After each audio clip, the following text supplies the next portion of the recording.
Hey everyone, welcome back.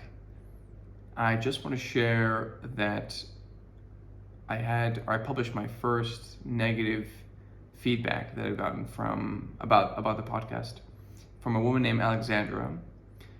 You can see it on Spotify in the last episode. She says that I use too many fillers, like and that it takes away from the punch of what I'm trying to say. To which I reply, "Thank you, Alexandra. That's sorry about that one. That helps. It really is helpful to hear how I can improve this thing. I know I have a lot to improve, just in terms of, everything really. So I just want to say to anyone that does listen to this, I encourage that you give honest feedback and let me know how I can improve things. You know, there are a lot of things that I think about what I want to do better, but I don't have your perspective, so it would be super helpful if you guys can comment. And I also want to say thanks to all the people that have subscribed lately. I just crossed 100 subscribers overall. Really exciting to see the numbers grow at an ever more quickening pace, which is really it's fantastic. And on that note, I want to say that this episode with Jonathan Pollard was one of my favorites that I've done so far. He is super interesting to talk to. How many of you know a world famous former spy who sat in jail for 30 years with, I don't know, probably the worst parts of humanity ever. So he's just got incredible stories to tell about his life. I've only scratched the surface with him. This is the second time I've talked to him. This first time for the podcast. And I would urge you to listen to the conversation in its entirety, because towards the end, we go to rather serious and dark places of just the way that we think about Israel and Israel's security. It's an important dialogue to listen to, and his thoughts are, well, I'm going to be writing about his thoughts on my newsletter soon, and I'd love to hear what y'all have to think about this. Anyway, it was a really great time talking to Jonathan, and I hope you enjoy. Thanks. My dad created something and it was released. And What? What do you mean he created it was something? toxin. It was released. And the Army Corps of Engineers hadn't done an adequate job on evaluating the area near Dugway for, environmental issues. There were a lot of wadis. We'd call them here wadis. They're gullies. And the gas just sunk into the gullies and went places they didn't think it would go. It killed almost 500,000 sheep, and unfortunately 2 shepherds died. And my father, I remember the bonfires. They burned all those sheep. They just dumped gasoline on them. It was like something out of Hieronymus fucking Bosch. Whoa. Just bonfires of sheep burning. And Oh my God. to the end of his life, my father never ate lamb. He couldn't bring himself to eat lamb.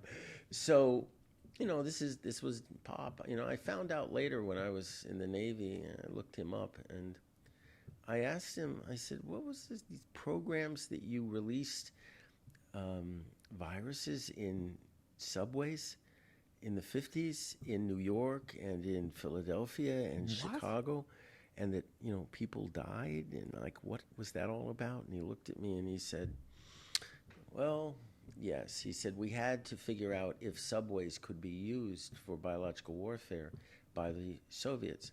And he said, unfortunately, there were, some people that died, elderly people that had, problems. Wait. Casualties, of war. This and I is said, insane. what war were we in? I don't understand it. He said, no, it was the Cold War. He said, you have to understand this. And I said, but you're such a humanitarian. I said, how can you do that? And he said, I'm a patriot above all else. Oh, he was a fanatic. I mean, American flag. I mean, the whole 9 yards. Wait, what did your dad do? What they did was No, as in, like, what was his profession? wow. He started off in the U.S. Cavalry as an officer and veterinarian. Got a veterinary degree from OSU, Ohio State. Cavalry meaning what? Like horses and sabers.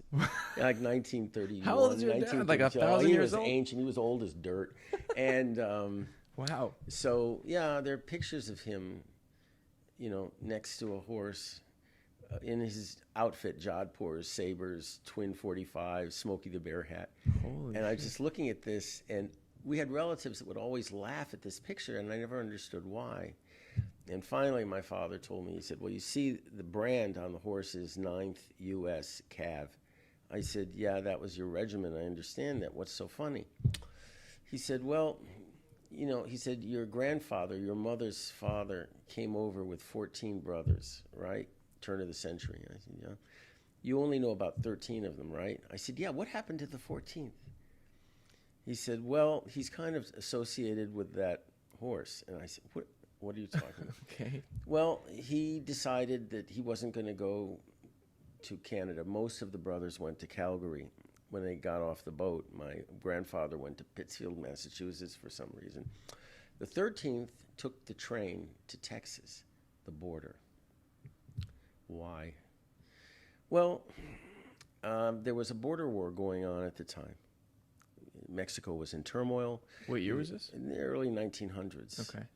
And banditos were coming across the border and raiding towns, Pancho Villa, and the cavalry caught a bunch of them. And, back then they didn't really have rules about interrogation. So after shooting a bunch of them, the survivors opened up. And the cavalry wanted to know, where did you get our horses? Because you're all riding 9th U.S. Cavalry mounts. Yeah.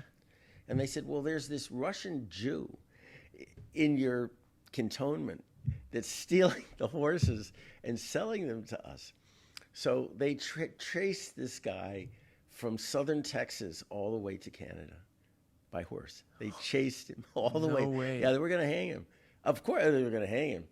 So, They were that determined to get this of guy? course. Well, first of all, it's Texas. You steal a horse in Texas, you die. I mean, it doesn't matter at that time. Horse thief in Texas? Really? Yeah, you swing. So he finally got into Canada and made his way to Calgary, where all his brothers were, his 12 of the brothers. And, okay, when he calmed down, they asked him, what do you want to do? Now, you've got to earn a living somehow. Yeah. And the first question he asked was, are there any horse farms in this area? And after beating the crap out of him, he finally went into a more legal and ultimately lucrative business, selling railroad ties to the Canadian Pacific. Okay. That was just building the Transcontinental Railroad, Trans-Canadian Railroad at the time. Made What a the ton hell, of money. man? What a story. But yeah, he's kind of my hero, in a sense. But I was actually, when you were telling that story, it reminded me of when we spoke those, I don't know, a few months ago. You have this sort of, I don't know, like this playful side to you, right? well, I mean, I can't take life too seriously, not after what I've been through. What? And I always grew up kind of with a weird sense of humor. You definitely do, man. And in prison, humor is where you can find it, but it's usually centers around the misfortune of somebody else. Well, Because nothing what is... else do you have in prison except misfortune? And so, for example, there was an instance where a black guy was buck naked in the middle of the winter on the water tower. And he suddenly sobered up for a second and realized this is not the right place to be in an ice storm. Naked. Right. So he was screaming for somebody to come get him down. So, we were all watching this, like, how is this going to end? This was entertainment for the day, right? Right. So no officer would go up and get him because, you could die. It was very bad weather and the guy was drugged out of his mind, So they called the inmate fire department that was made up almost entirely of white supremacists. No. And so about 20 guys had this trampoline type thing that they, for people jumping, that they brought under the tower. And they were all yelling at them to jump. Now, these guys all had,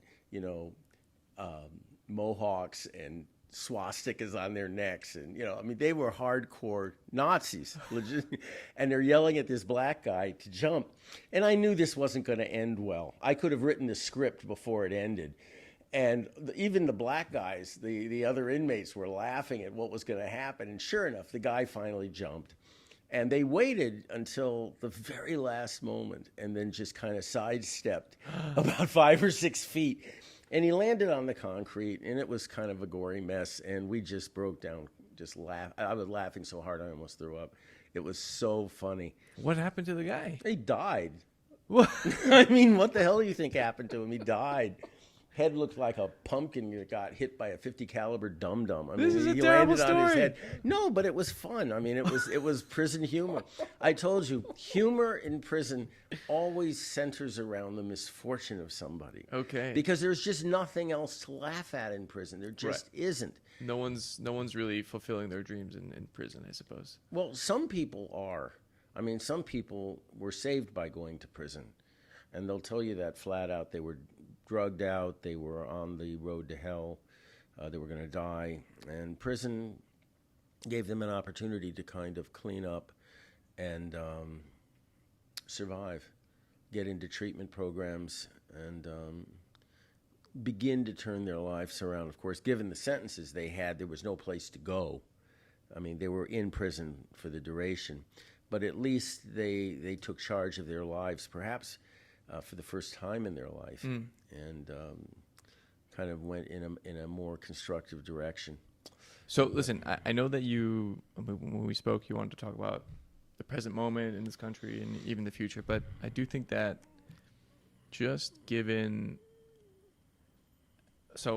when we did that event a couple months ago, I was going in there thinking like I'm going to be speaking to this kooky guy who spent all this time, and I just couldn't.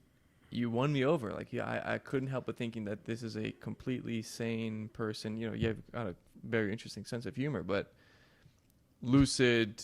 You've somehow got it together, and I think that, I don't know, I was inspired just by listening to your story, even though it was. I mean, we went for like 2 hours, and we could have gone for 10.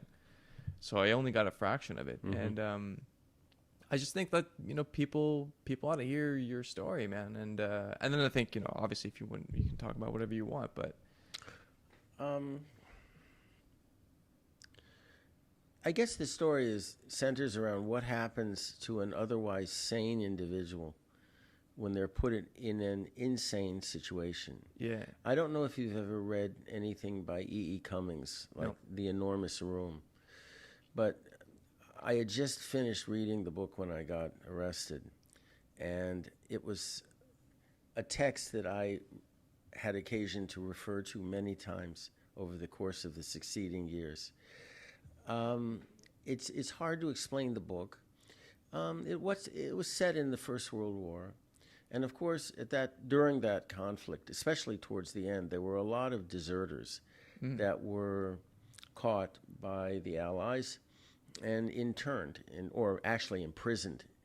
Some of them awaiting execution. Some of them just didn't know what to do with them.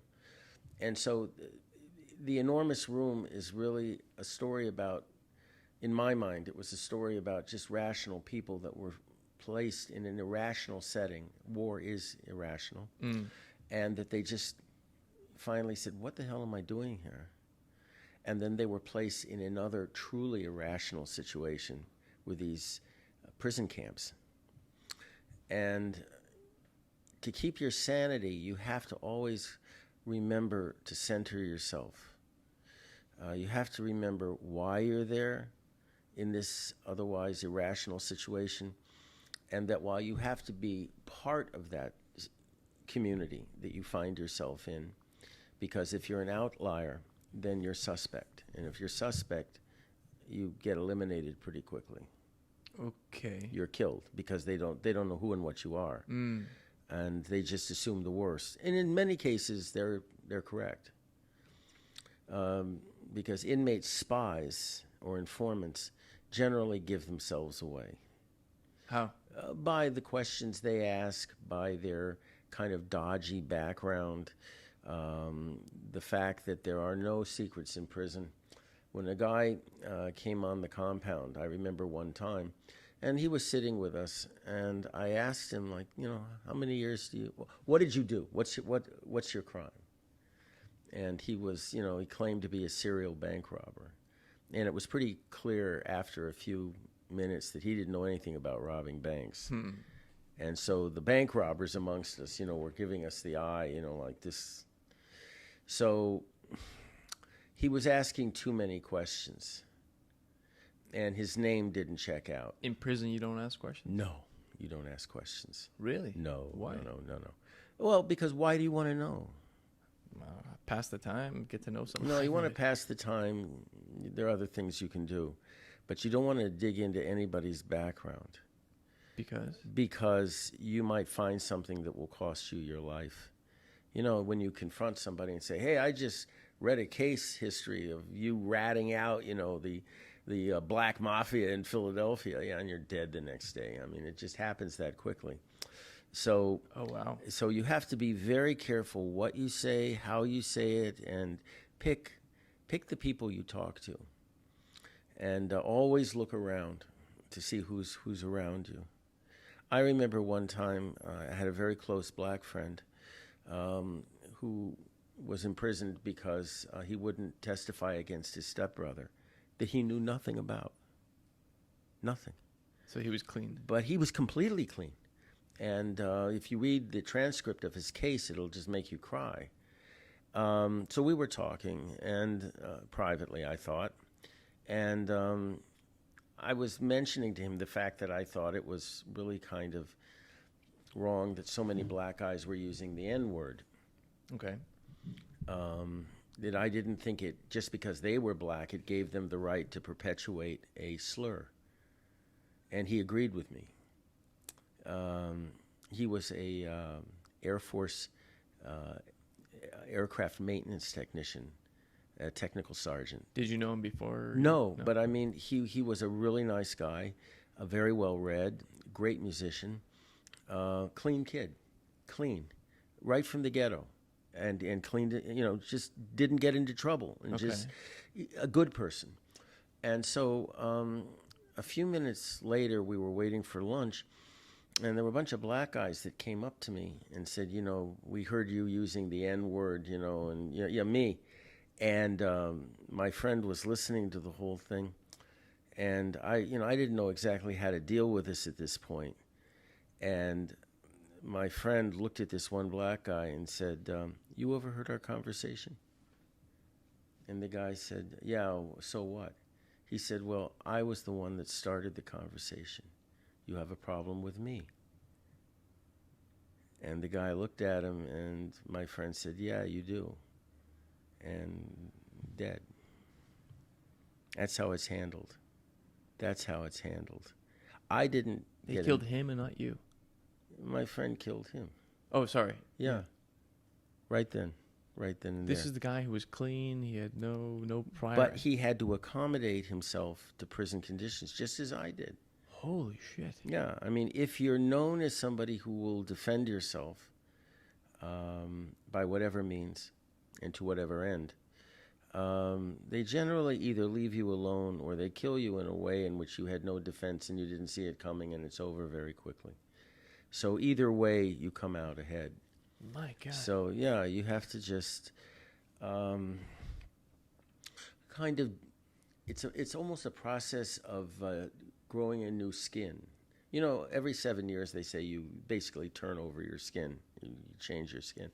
Well, in prison, it doesn't take 7 years. It takes minutes, sometimes hours, to completely change your persona, to change your outlook on life, to change your evaluation of humanity.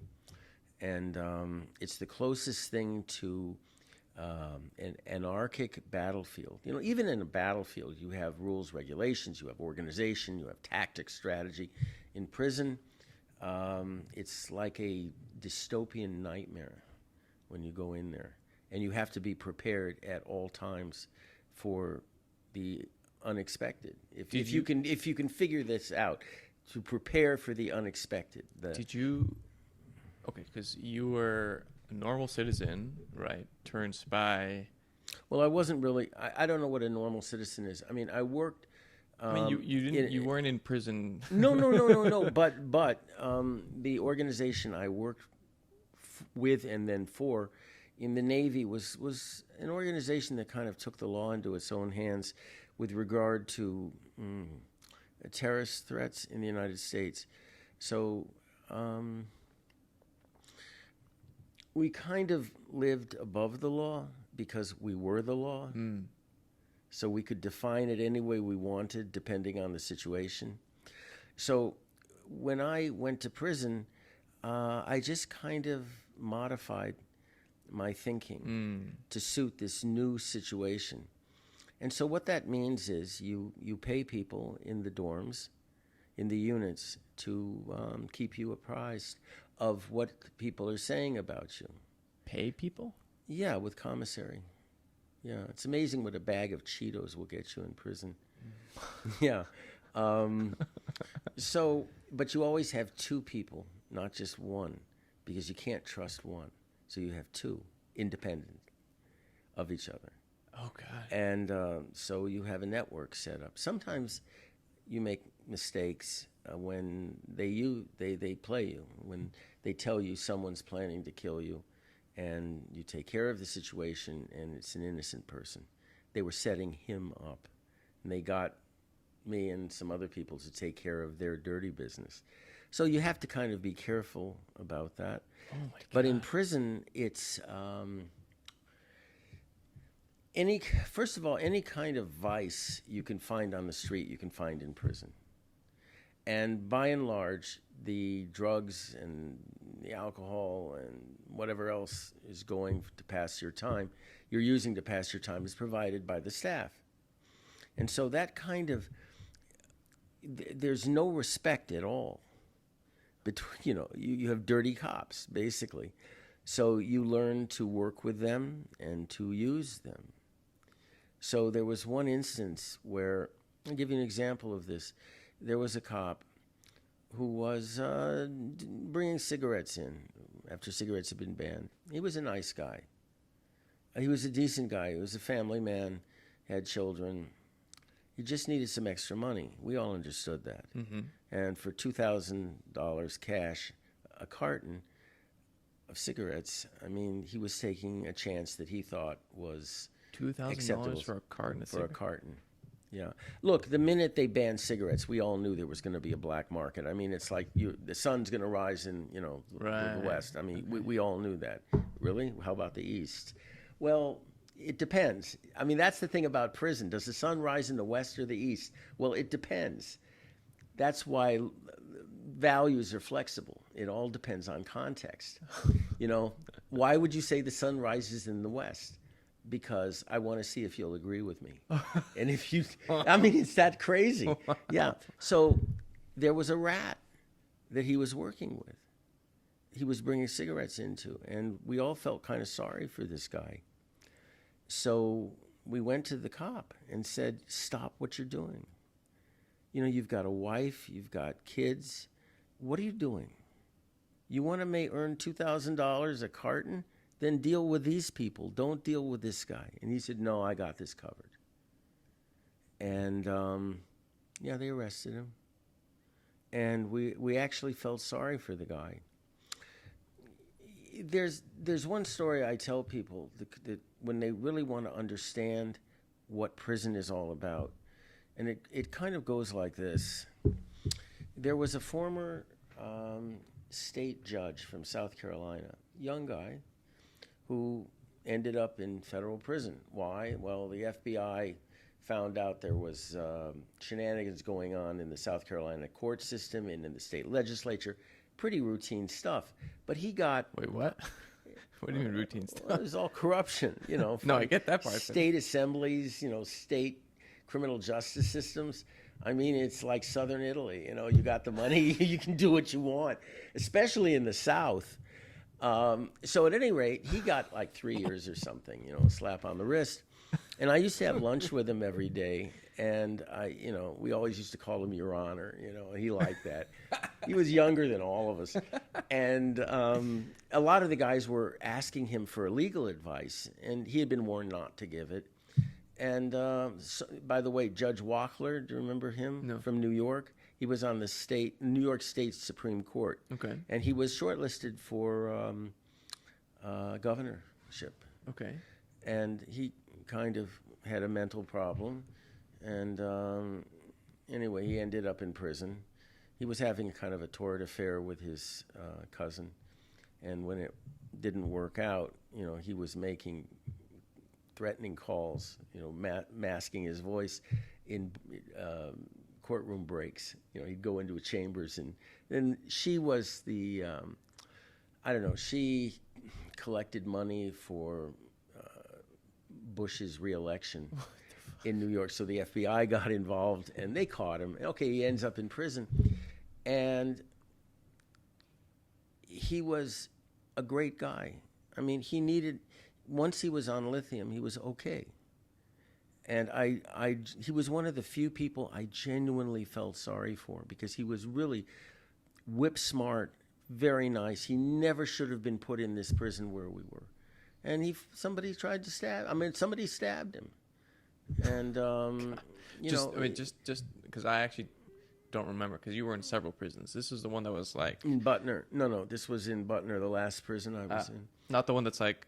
No, underground. 20 feet underground. No. Okay. So back to the state judge from South Carolina. They moved a guy by the the moniker of Tiny into his room. And of course, Huge. Tiny was humongous. Yeah, he was just like a beached whale. He was a fallen biker who was a notorious rat. He was never getting out of prison. So he was screwing people up for like a month off. You know, his multiple life sentences. And we warned the judge about him. They put him in your room for a reason. Don't talk to him. Don't endanger yourself. Okay. What did this idiot do? Tiny worked on him, telling him that the U.S. attorney that prosecuted him had been a high school friend of his, and his wife was now going to go hit on his wife and take his wife, who was a beautiful woman, a classic Southern belle. Okay. And that, he was going to come home to an empty house. And don't you think you should do something about that? And what he suggested was hiring a hitman to kill the U.S. attorney. And the judge agreed. Oh, no. So at a meeting of a visit, the judge met a hitman who was actually an FBI agent. And the judge's wife paid the agent $10,000 in the parking lot of the prison to do the hit. And the judge was arrested. The wife, was threatened with arrest. And when he was brought to Petersburg prison, where I spent some time, they told him, you may get the death penalty for this. What? And your wife is going to be imprisoned, and your little 5-year-old boy will probably be put up for adoption, whatever. So he killed himself that night. And next couple of days, we found out by reading the USA Today that the wife was in the front yard of their house playing ball with their little boy. The ball went into the road, and the little boy ran after the ball and got run over by a city bus. Pieces of them were all over the road. Oh, God. So the mother looked at this and walked into the house and ate a gun. And what did Tiny get? Tiny got, I think it was 2 months off his sentence for what he did. Wow. And what did he do? He murdered 3 people. That's basically what he did. So they moved him to another institution, of course. Yeah. So where he would continue doing their dirty work. So the first day I was in prison, in that prison, I was at lunch, and this guy called Boss Man, it's the South, white Yeah. guy, came Yeah. up to me and said, I know who you are. I said, good for you. He said, I know you haven't really talked. And I said, yeah, and? He said, well, why don't you tell me what you didn't tell the government? And, give some love to me. Maybe I can get some time off. And I said, you're crazy. What do you get away from me. And, you had guys like this all the time on the make in prison, trying to shave a day, a week, a month off their time by informing. So you really, every day, you had to be very careful of who you talked to and what you said to them, and provocateurs that would come up and try to get you to do or say something. One guy came into my roommate for 23 years, and I were always on guard about this. New guy knocks on our door, walks in. He says, hi. Yeah, hi. He said, have you guys ever thought about escaping from this place? I go, oh, fuck. Okay. We didn't say anything. And I pulled out a knife. My roommate pulled out a knife and just backed him out of the room. Shut the door. I went to speak to the counselor in the unit later that day. And I said, come on, if you're trying to entrap us, please do something more sophisticated. There's a guy I knew that. Well, how did you guys have a knife? Everybody had a knife. What? Everybody had a knife. Holy You shit. better know how to use it. You better know how to use it. Did you learn how to use a knife in prison? No, I knew how to use a knife from before. Motherfucker. Yeah. So one time I was sitting at dinner. I couldn't eat anything, nothing kosher. I'm just sitting there, nothing better to do. And these three black guys show up. They don't know me from Adam, and sit down. And they're talking about killing my roommate. He's white, they're black. They're gonna blood in to one of the gangs, the gangster disciple gangs, and they just picked him. They didn't know who he was. My roommate was I guess the polite way of putting it, or professional way of putting it, he was a trained assassin, army assassin. Okay. Like Delta Force type guy. And he was lethal. Completely innocent of the charges against him. Completely. The sentencing judge even said as much in the transcript. I know you're innocent, but I have no choice but to impose 3 consecutive life sentences on you for a bombing I know you didn't commit. He came home one time, cheated on his wife with her best friend, who promptly bragged about it to her. So hell hath no fury, right? So her brother was an explosive ordnance expert in the Army. They rigged a bomb. His fingerprints were on the box, of course. He was not even in the country at the time, and 3 people died. So she got him, right? Because he was having Cheating an on her. affair. Yeah. 3 people died and he went to jail. Yeah. So they're going to kill this guy, and I'm listening to this. Oh, shit. So I got up, and he was in the art room. He was very good ceramicist. He knew how to do pottery really well. Okay. So I went and retrieved a knife, which is a plastic knife. That you bury them around the compound. They sweep with a metal detector, so you make it out of plastic. And this was sharp enough to kill someone. Oh, hell yeah.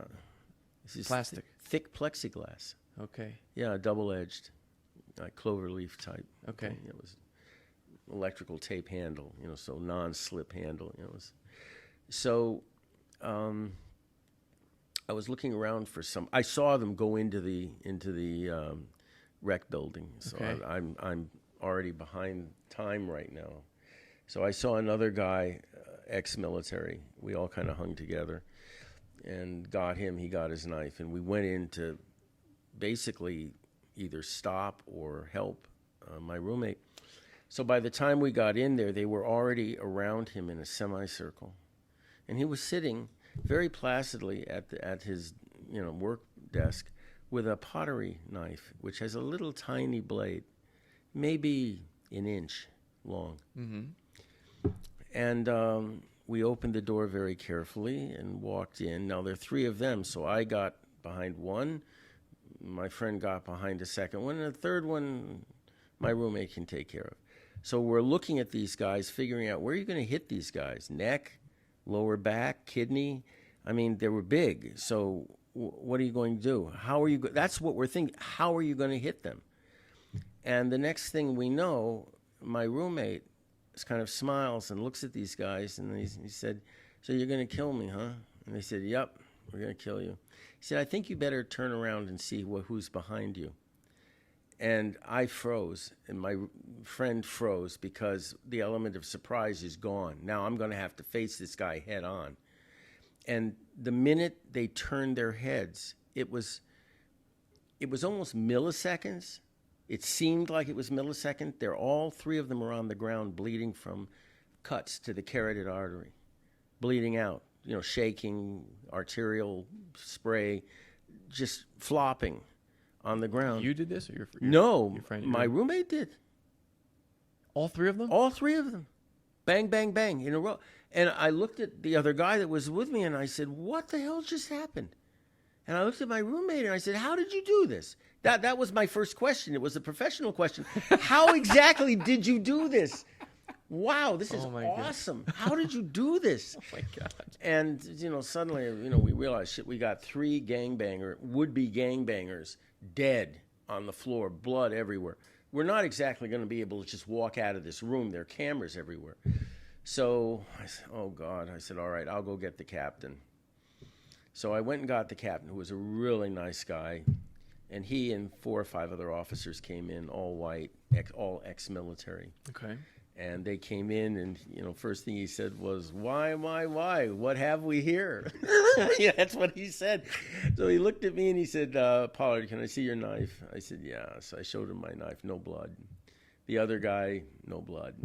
He looked at Steve, and he said, I don't believe this. He said, let me see your knife. So Steve showed him the pottery knife. It was just already with coagulated blood everywhere. The first thing the captain said was, how did you do it? Same thing we did. How did you do this? So, he explained it in very kind of surgical terms. So the captain looks at the situation and says, well, it looks like a drug deal gone bad here with 3 bad dudes, 3 gangbangers. Whoa. So he said, why don't you boys just go back to the unit and take the night off, take it easy. I'll take care of this. So the next day in the local paper, there was a story that 3 gangbangers got into a fight, and they killed one another somehow. And that was it. Turn the page. Turn the page. I never saw anybody prosecuted for anything. I mean, if you hit an officer or you stabbed an officer, yeah, that's one thing. Of course, if there were a witness, a government witness, and you hit him, you're in little trouble for that also. So, I mean, that was my society. That's where I lived. Okay, so I want to ask you, because you said that story about Tiny was, like, that anecdote encapsulates what you had to deal with, right? And you said that experience changed your view of humanity. Is that correct? Or I had a pretty low view of humanity before I went into prison. In fact, I had a very low opinion of humanity. On behalf of all of us, thank you. Yeah, before I went into prison. And a lot of that was because of what I saw and experienced growing up. At a very young age, my parents started taking me to concentration camps in Europe, because we didn't know where many of our relatives were murdered. So we just went to as many of them as we could to say Kaddish. And, my father, I remember reading this book called The Last of the Just by Andrei Schwartzbart. And that was kind of a coming-of-age book for me. And then we went to Dachau after I finished the book and talked to my mom and dad about the book. Yeah. And they told me to go in alone, which I did. And I went through the museum and went through the camp, and I came out a very different person than I was when I entered.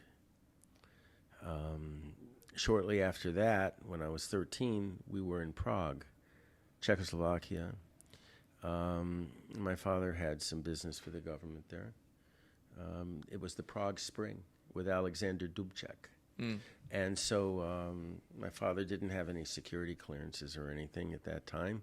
He was clean. And his job basically, he was asked to go in and kind of debrief the Czech scientists who had worked for the Russians, the Russian biopreparat, the Russian biological warfare establishment. And, well, the Russians came into Prague when we were there in August of '68, my 13th birthday. And Came in as in... and they invaded Operation Danube. And you saw yeah, we tanks? were there. I mean, I woke up and smelled something I'd never smelled before, gunpowder. And I looked out the window. We had like a little French balcony on my room, and we lived right under Hradčany, the castle, Prague castle. And there's a line of tanks with Russian soldiers, kind of lying about. And my father grabbed me and threw me back into the room and tied a white bedspread, around the balcony. And he and my mom spent maybe an hour or two burning everything in the house. Every shred of paper in the house, they burned in the fireplace. And after a while, there was a knock on the door, and someone my father knew. And he's dressed in another uniform and a KGB uniform, and they took my dad away. And I decided at that point to go out the back window with my Czech friends. And You were 13. yeah, so we were down in Wenceslas Square, and the Russians who had occupied the square were young Slavs. Okay. And the Czechs all spoke Russian. So, I mean, they were telling these kids, go home, we don't want you. And you could see real confusion on their faces because they had been told they're coming to rescue, the Czech people from dictatorship, fascist dictatorship. So we're throwing paper balls at these guys. And, I wouldn't say it was frivolous, but I mean, nobody was going to get killed. They weren't Right. pointing their guns at us. Well, they all left that night. The whatever unit it was just pulled out. And the next morning, a new unit came in, and they were all Asiatic from one of the stands. And they didn't understand a bloody word of Russian. And they started shooting people. You know how empires operate, right? So that was the first time I saw somebody actually die. I mean, get killed. And that was pretty sobering. So everybody started running, and I knew enough not to go into the subway. How? I just knew enough not to go into the subway. Actually, how I had read a story, Mila 18 by Leon Uris, about how the sewers were used by the Warsaw Ghetto fighters and how the Germans gassed them out.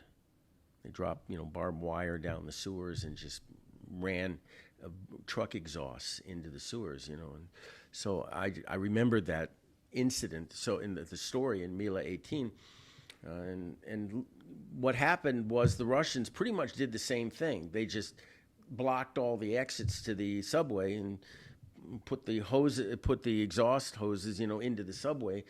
Everybody started coming out coughing and choking, and they were just gunned down when they came out. So And these were just average people? yeah, I mean, just people, people who had been protesting, people who were on the street, whatever. Right. And so finally that night I got home, and, it was cruel what I'd done to my mother. I mean, her husband's taken away and her son disappears. So I came home covered in blood and I don't know what else. And first thing she did was just touch me to make sure I was okay. God. And I, said, is Dad home? And she said, no, not yet. That's all she said. And I'll roast in hell for leaving her that way. That was wrong. So from that moment, you understood that. My father, when we left, they never laid a hand on my father. They knew exactly who he talked to. He drank vodka with this guy for 2 days. I mean, it was no big deal. Okay. When we left, we were on the last civilian flight out of Prague. It was a Lufthansa 727 flanked by Russian jets, MiG-21s. And as the plane banked around Prague, parts of the city were on fire. My father just looked at me and said, "What have you learned from this?" And I thought about it, and I looked at him, and I said, "If you're weak, you're dead." He said, "You're right." He said, the victors write the story. Oh, God. He said, there's no ethics except survival. He said, you understand that? You don't show any pity. You survive by any means possible. He said, the only ethics you follow, he said, are the ethics of survival and the ethics of protecting your people. That's it. That's it. No pity. And I understood what he meant by that. I see the wisdom in that. I mean, I do, especially the older I get, look at the world, and I'm not anymore. I mean, I have sort of like most young people, I was convinced or moved by leftist ideals, right? Which is, if you spread enough love and compassion in the world, and you strive to spread that as much as possible, then, I mean, that is the point of life, right? But Vietnam burned that out of me. What's that, Vietnam? Okay. Yeah, Vietnam burned that out of me. What do you mean? How old were you? I was draft age. Okay. And I wanted to go. And, my brother went, my father went. And my sister was a leftist, so she was, running some halfway house up in Ann Arbor, University of Michigan, for draft dodgers en route to Canada. Yeah. And my father came back and just said, you're not going. And I said, why? He said, because we're not there to win. He said, I've seen this movie before. I was in Korea. He lost all his friends in Korea when a field hospital was overrun.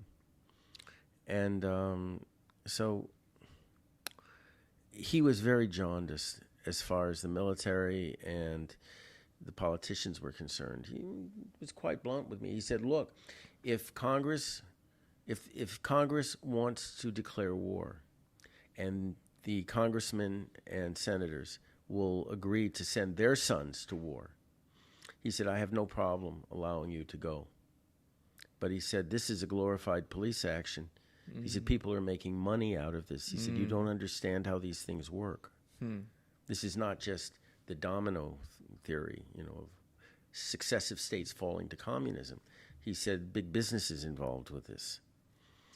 I mean, he was sufficiently high in the pecking order, in the food chain, to really understand what was going on. Meaning the point of the war wasn't some sort of higher moral good. No, it wasn't at all. It was about making money. It was about making money. Right. It was about world supremacy. It was the business of empire. It wasn't a defensive democracy. How could you say that South Vietnam was a democracy? Well, you could say, look, it isn't a democracy now, but like Korea eventually and Taiwan eventually, we'll fight to keep it a democracy. Fine, declare war. Move in, defend the country, clean it up if you have to. Don't accommodate yourself to their corruption. Clean it up and leave it a better place if that's what you want to do. Sound like Iraq? Huh? Yeah, it sounds like Iraq. Same bullshit. Which was about oil. Let's be clear about this, And in Vietnam, there were similar geostrategic reasons for going in.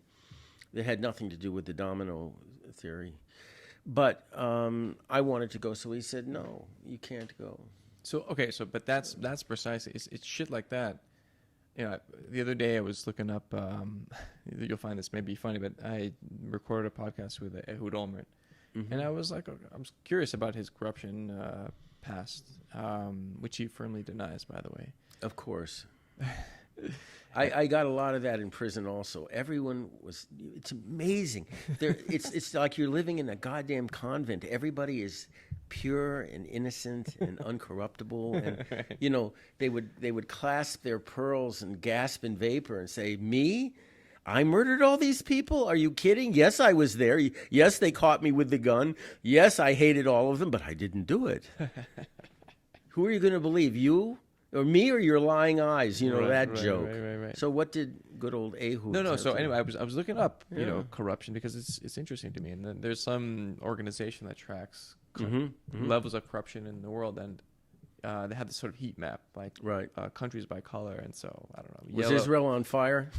Was it burned out? Looked like a cigarette had been put out on it? doing reasonably well compared to the rest of the world? Well, what, Burkina Faso? I'm saying most of the world apparently scores very high on these corruption measures, which is to your point, right? Like that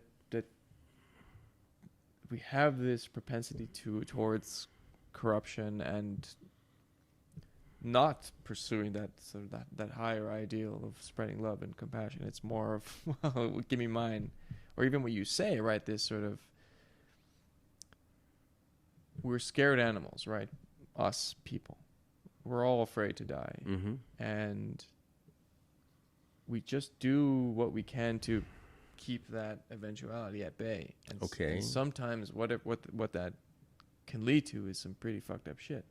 In fact, a lot of the time, The problem, especially in a world where it's like nature and the world itself and other people are out to get you and destroy you. I think, with the case of Ehud Olmert, you're dealing with another pathology. You're dealing with somebody who was one of the Likud princelings, who felt that his ascension to power was a given, a right. It wasn't something he had to earn. And if you look at at his progression over time in government, he had no North Pole. I mean, he had no North Star. Sorry, he had no North Star. He had no fixed ideology. It was always malleable to the situation. And a person that doesn't have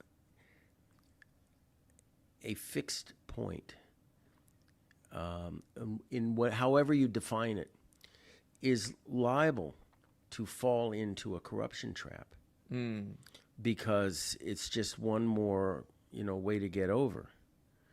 And with him, yes, he can scream and yell all he wants about his innocence. And full disclosure, he doesn't like me. And so, okay, fine, I don't like him either.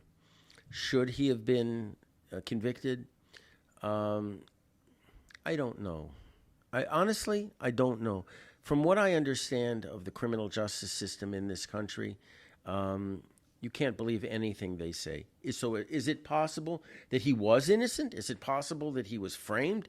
Is it possible that he was maybe, there was a case of selective prosecution in his case? Is that possible? Yes. In this country, yes, it definitely is possible. Which is terrifying. Which is terrifying, yes. This is why, I would wish that he would quit professing his innocence. And if he truly believes that he was wrongly convicted of a crime that he did not commit, then he, above all, should be in favor of judicial reform. He, above all, should be in favor of cleaning up the prosecutor's office. He, above all, should say there's something rotten in our judiciary, in our prosecutorial services, and we need to start afresh. We need to start over. We need to clean this crap out and get a real justice system in place, a responsible justice. But he won't do that. Because he's part of the system. He still is. So while he professes his own innocence, he can't understand that he might have been the victim of a system that he himself is still defending.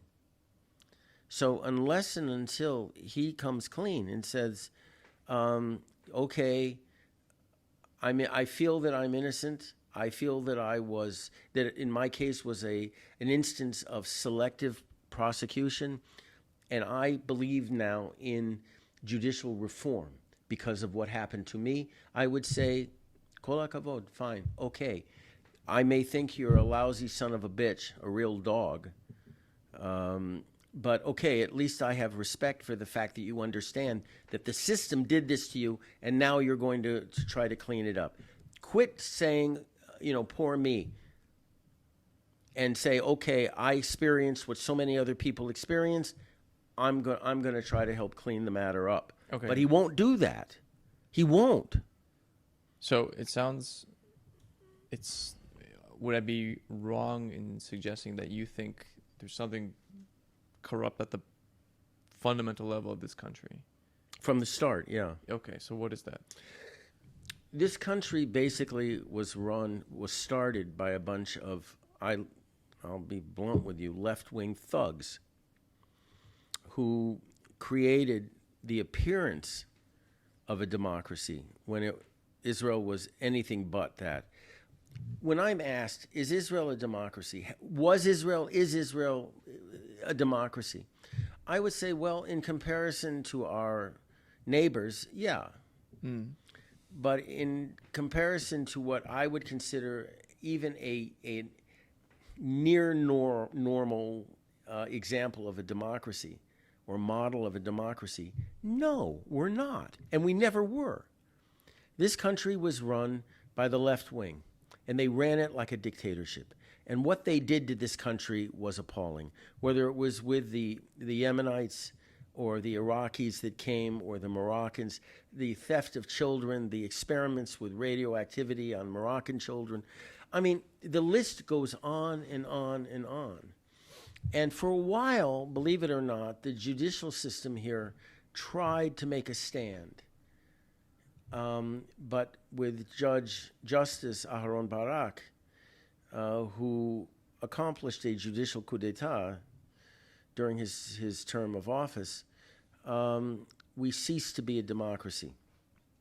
Why, and we became why? a juristocracy. Again, to go back to the fundamental problem of this country. The fundamental problem in this country was you had a bunch of leftist thugs that took over the country, who eliminated, many times physically eliminated, the right wing, what they perceived to be the right wing threat, dehumanized them, marginalized them, discriminated against them. It was, in essence, an Ashkenazi hierarchy, left-wing Ashkenazi hierarchy, that set this whole country up for their pleasure.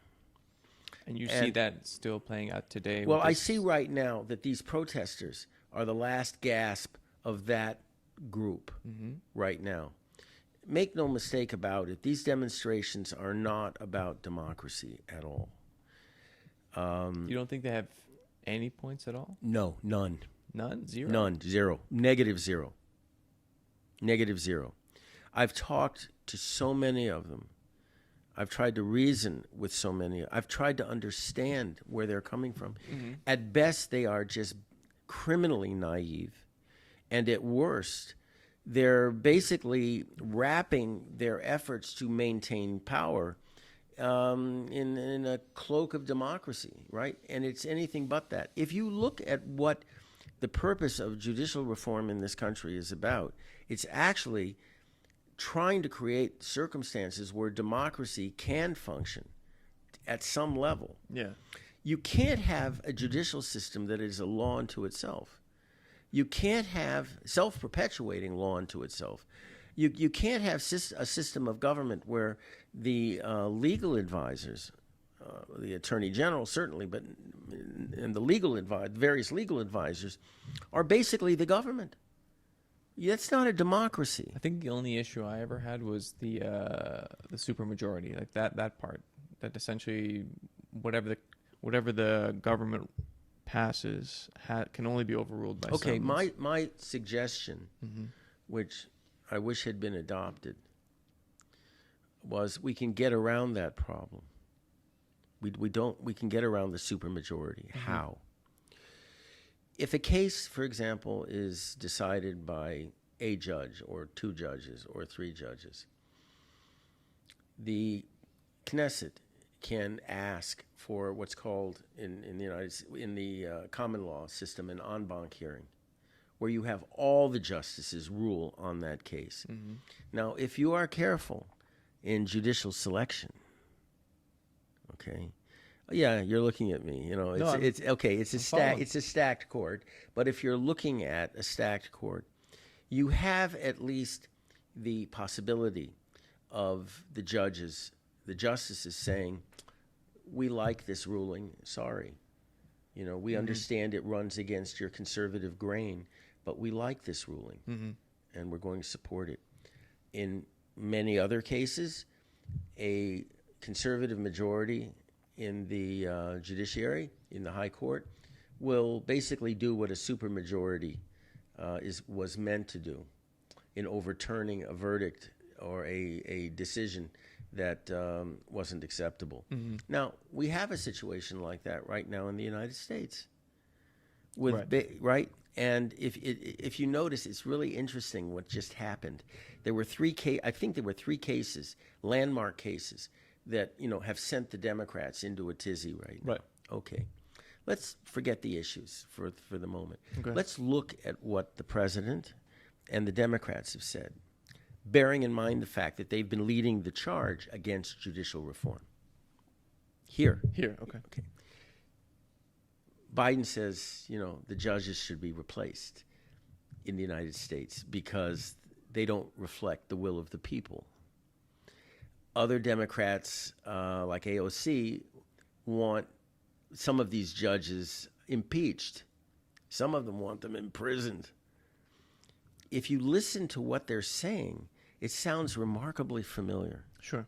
Okay? Yeah. Why? Well, because the rulings didn't go their way.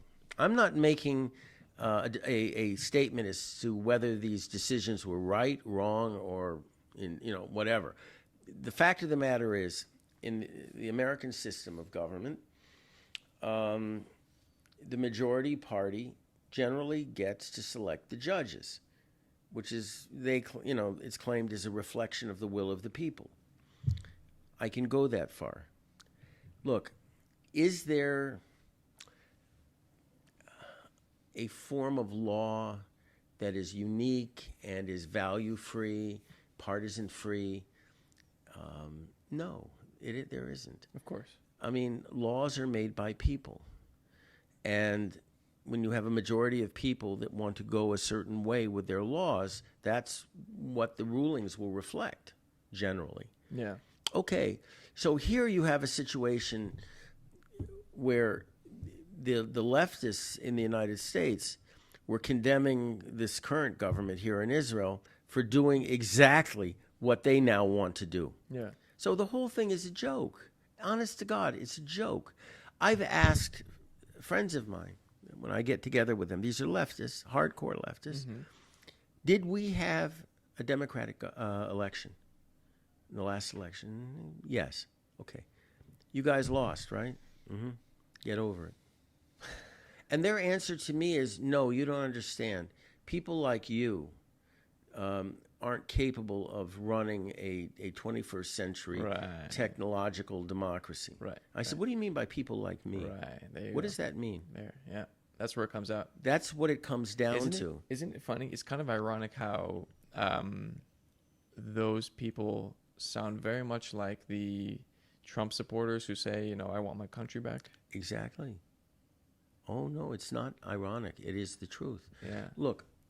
No, but leftists say, no, this is only for the right-wing conservative types, right. so I want my country back. We know. The problem is, look, I've been accused of being an anti-liberal, an illiberal myself. I'm not. I'm an anti-progressive. There's a difference. Sure.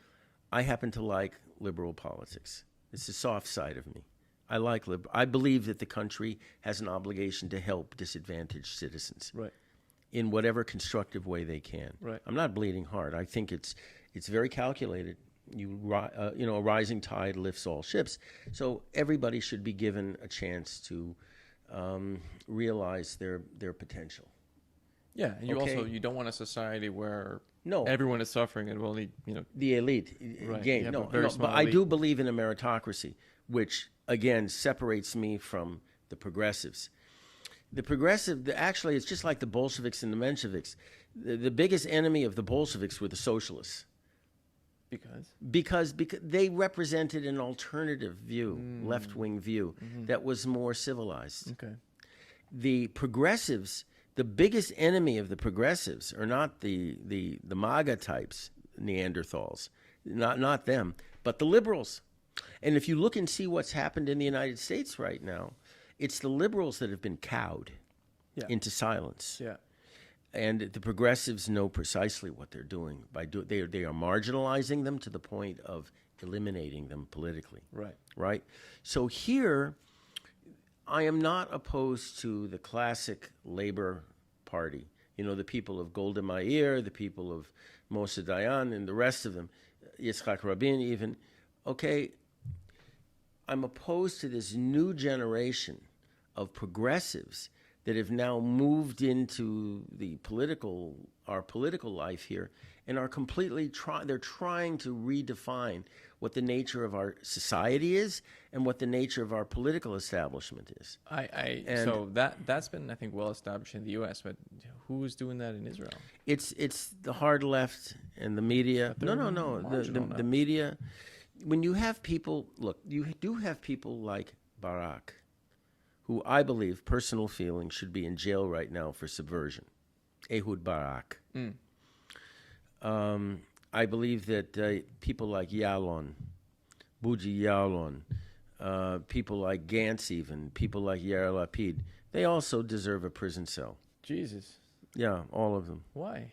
I believe, I'll get to that. I believe that the people who are running the protests right now also deserve a prison cell. Come on. Yeah, why?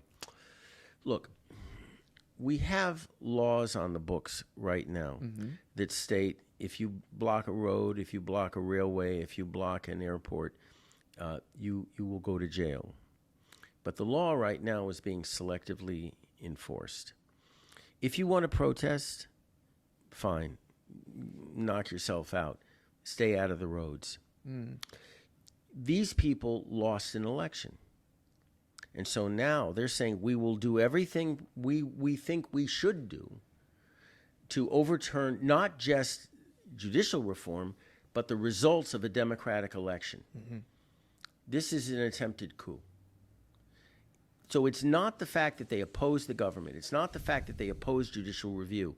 It's the fact that their tactics and ultimately their strategy is undemocratic. There are ways of overturning the results of an election that doesn't involve tearing a country to pieces. They have redefined what this whole argument is about. Rather than admitting it's about maintaining power, they're saying it's about the defense of democracy. I'm sorry. What they're doing is undemocratic. So you can't impose your opinion on the will of the country. Yeah, I'm sorry if soldiers, for example, reservists, feel that they can't defend the country because there's an unpopular government. I'm sorry. You know, in the United States, when a soldier takes his oath, he promises to defend the Constitution against all enemies, foreign and domestic. Well, we don't have a Constitution here. So I've asked some of the leading strikers, military strikers, okay, we don't have a Constitution. Would you agree to simply defend the land and people of Israel without Al Pi Torat Israel? Just the land and people of Israel. And the answer I've gotten consistently is no. I say, okay, what would you defend? What concept of a country would you defend? And the answer has been a Jewish and democratic state. And my response to that was, look, guys, your concept of a democracy and my concept of a democracy aren't the same. They aren't the same. What you're doing, in effect, is what the Germans called a putsch. You cannot claim to be a patriot on conditional terms. You either love your country and your people, irrespective of their political orientation, or you don't, in which case you shouldn't be doing reserve work and you shouldn't be in the military.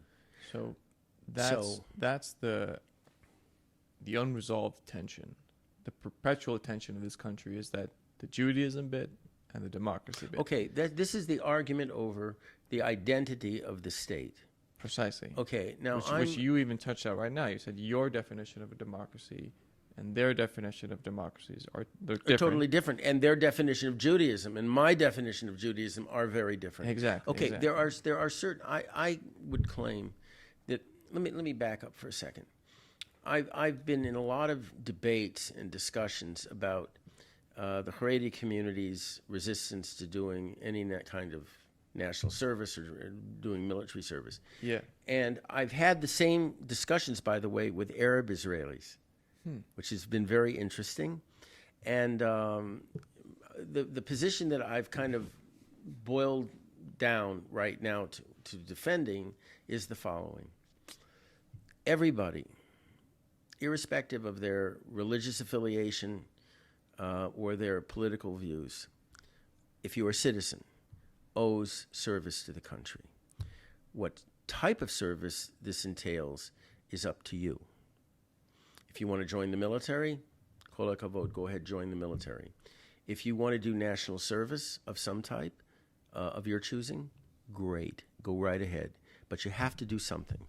You can't say, as the Germans would say, ohne mich, without me. You don't have a society then.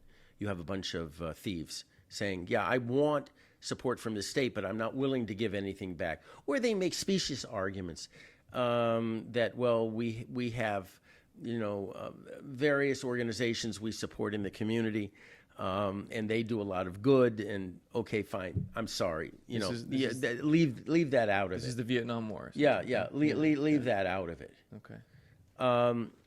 And I've said as much to the Arab Israelis as well that I've had discussions with. And I get no pushback from them at all, from the ones that I've talked to. Okay, so right now,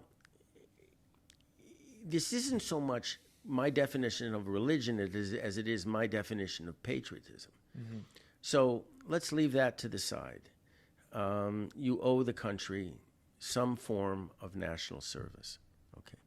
As far as religion is concerned, I don't want to parse the concept by saying, well, we have reform, we have conservative, we have all just reconstructionist, all kinds. No, look. What I've tried to get people to understand is that the reform movement right now, in the liberal movement, but actually it's the progressive Jewish movement in the United States, has been responsible for what I call the auto-genocide of the American Jewish community. Yeah. The reform movement is more a political movement than it is a religious movement. And, okay... what do you mean? I mean, I know that both have their own metaphysics, but one is grounded... I don't accept extremes, right or left. Look, I've had the same discussion with Haredi leaders in New York that didn't end well for me by saying, you talk a very good game, why don't you go home? Why don't you go back to Israel? Right, okay. And they say, no, we're not leaving until the Moshiach comes, which is bullshit because it's a self-fulfilling type of rationalization for why you like to live in Galut, right? So my answer to them was, and still is, well, maybe Moshiach is waiting for you, for you to take the first move to go home and become part of the Third Jewish Commonwealth. And the argument from that side is it's a treif government, it's not a Jewish country. You know what? Well, then go home and make it so, if that's what you believe. Don't stay in Galut and throw stones at my country, our country, because it doesn't conform to your views of religion. You have a problem with that? Then go home and change it the democratic way. I don't want to compel anybody to do anything. Okay? I know how what results from compulsion. What I want to do is make people understand that there are certain basic beliefs that we hold that should be expressed and acted upon by the government. Now, people say, like what? Well, I'll choose one example. Shabbat. That's a big one. It's a very big one. I remember I was walking down the street one day. This was after Esther Aliyah Shalom had died. I was going to meet some friends for a Malav Malka at the Inbal Hotel. It was still Shabbat. So I was just walking down there. Yeah. And a carload of people, looked like a clown car, pulled up next to me. And, they turned the radio down and they were saying, oh, Yonatan, we're so happy you're home and, fine. They're in a car with the radio on. The girls are half naked, okay, fine. And I smiled at them and I said, thank you, Shabbat Shalom. And they just looked at me and looked down and said, Shabbat Shalom, and drove off. I think I accomplished more by being polite and civilized than by screaming at them or, God forbid, throwing a rock at them or whatever. Right. You don't convince somebody to change their views with force. You never do. Sure, no, it's persuasion. This is why I believe Esther, who was my Morah, really schooled me in the beliefs of Rav HaKohen Kook, Avram HaKohen Kook. Which, just for anyone that doesn't know, Esther was your my ex-wife, who passed away. deceased wife. Yeah. And she said, you never scream at anybody, you never curse at anybody, you never attack anybody for not being Jewish enough. Because, frankly, what is being Jewish enough? Right. She said, the minute you think you're the paragon of Jewish virtue, you better think again, because there's somebody more observant than you are. Then what? It's also so interesting how it's such an elastic term. I mean, even you ask a Karaite Jew, right, who just follows whatever's written in the Bible and then nothing else after that, what they think about all of us. They're like, yeah, those guys are fake, or they're not, Correct. not the real Or thing. Natura Carta. Right. Oh yeah, sure. I mean, sure, I've in New York, I had a real experience with them. Yeah. The point of the matter is There is no one authority that says that's what a real Jew is. There is no, but there are certain things that we can agree on. Yes. So, for example, when it comes to Shabbat, let's return to that. Do public transportation systems work? This is my opinion. No. If you do private transportation systems work, yes, if they want it. Yeah. Can people ride their cars on Shabbat? Yes, of course. It's up to them. Observance is up to them. But as far as the state is concerned, the state should stand for something. So when a city, for example, or a municipality or a community says, we're not going to have public transportation, but we have a private bus system that will work, I have no problem with that, because it doesn't represent the state. The Chilul Shabbat isn't coming from the state. Mm-hmm. If these people want to do it, fine. Right. It's up to them. Right. On the issue of kashrut, it's the same issue. I'm adamantly opposed to Zohar and Tzohar and some of the other organizations that are trying to, quote, liberalize kashrut. I know enough about this system to know that this whole business with Tzohar is a money grab. This is what they're doing. The chief rabbi of Petach Tikva, Harav Micha Halevi, has come up with an improvement of the kashrut system in Petach Tikva that does away with the corruption. And it works. Everybody wins. And there's such resistance now to him generalizing this system to the country. You have to really wonder, like, what really is going on with this call for kashrut reform. On the issue of marriage, I mean, this is a real hot button issue. I believe very strongly that it should be under the supervision of the Rabbanut, but we need changes. We need to kind of modernize the system. The reason why I'm in favor of maintaining it under an updated or modernized Rabbanut is because the minute you start having different services and different standards of marriage, things get very complicated. And a generation or two down the line, you're going to have problems with people saying, wait a second, you marry, who did you marry? Who did your grandmother marry? You're not Jewish. So I'm for what I call normative standardization, where I completely discount Reform Judaism as a cult and as a sect, and I also discount and reject their right-wing equivalents.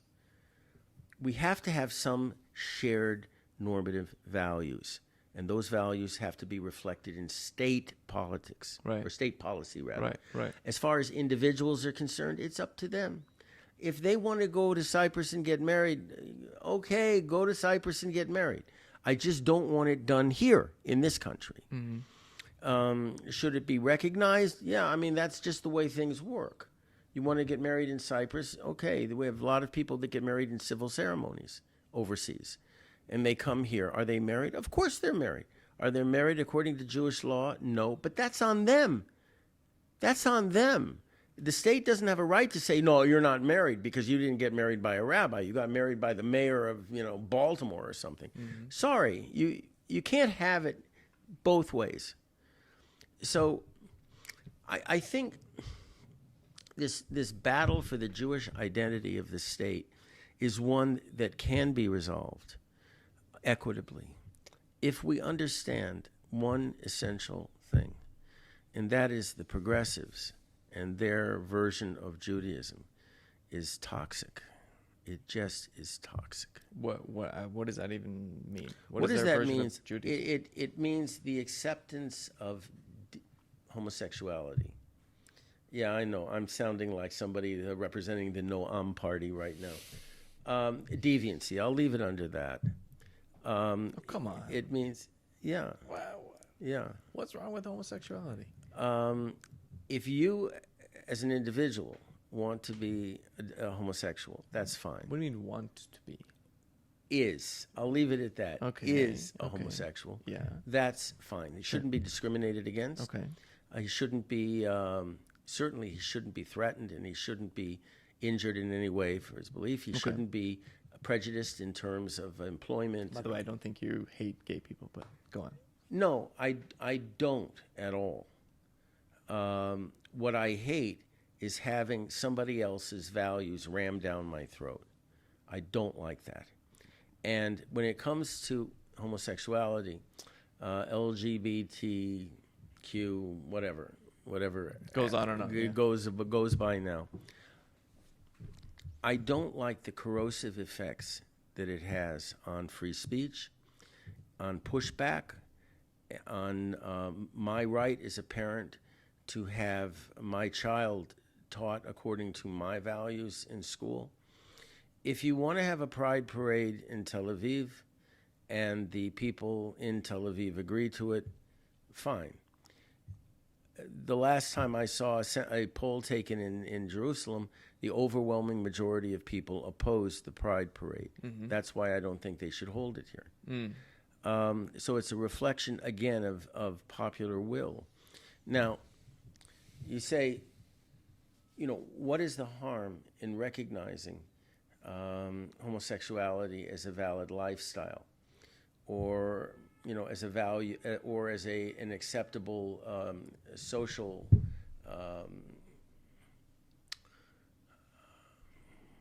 preference for a community to follow or to accept? And I'm kind of old-fashioned in this belief. What I saw in prison as a result of homosexuality was probably the most horrible thing I've ever seen in my life. Now, again, context is everything. But I will not have someone tell me that I have to accept a pride flag flying outside a municipal building because of, that's what we demand. Wait, give me the context here. What did you see in prison that scarred you so? I saw the corrosive effects that homosexuality can have on a society. Now, I'll admit straight away, that was not a normal society. Right. It was not reflective of, a conventional environment. But you do see. Do you see parallels between what prison society is like and normal society, but we kind of live in a fantasy land in the real world, and that's actually the real world? Yeah, actually, they're reflections of each other. I had a situation when I was in the Navy where there was a fellow officer in my unit that was definitely gay. Okay. And this was at a time when you go to prison in the Navy for being gay. Oh, wow. No question. You're going to prison. Thank you. Yeah. So, thank you. So he called me one day on the weekend, and he was obviously drunk, and he was confessing to me. Okay. And I said, "Where are you right now?" And he was at work. And I said, "Shut up and get off the phone, because all the phones are monitored where we were." It was a highly secure facility. Okay. So he kind of sobered up and, okay, fine. Now I have a problem.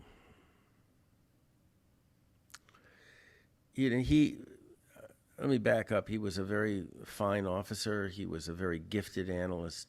He contributed tremendously to the effectiveness of our outfit. Mm-hmm.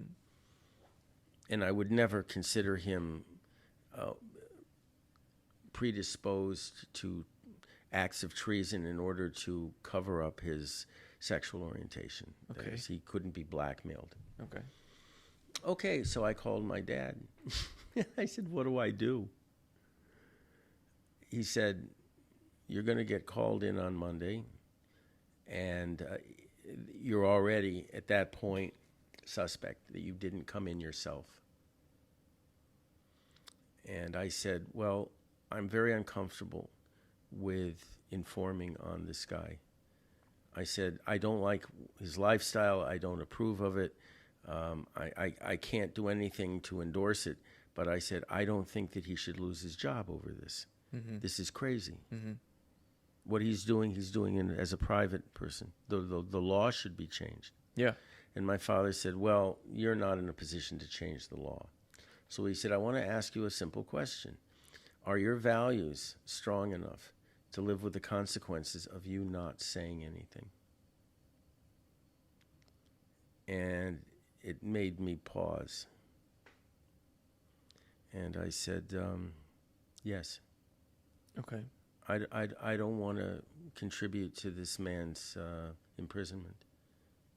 Again, I told my dad, I don't agree with his lifestyle, but I can't bring myself to. He said, "What, Moser, another Jew?" I said, "Well, he's not Jewish," but he said, "Well, it's the same. Moser, another human being." And I said, "Yeah, I'm not made to rat on somebody." Right.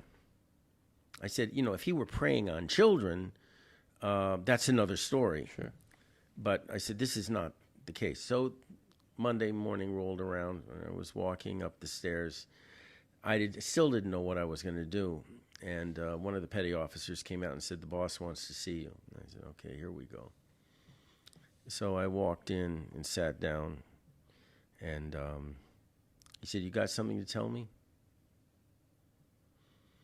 I said, "Well, I really feel terrible bringing this up. It involves outing an individual." And he said, "Mm-hmm. So tell me all about it." I said, "Well, what do you do when your commanding officer is cheating on his wife with his secretary?" Yeah, No way. I went sideways. Oh, wow. And Was that him? Yeah. Oh, man. So Yes. he said, "We have a tape." And I said, "Well, we've got other things as well.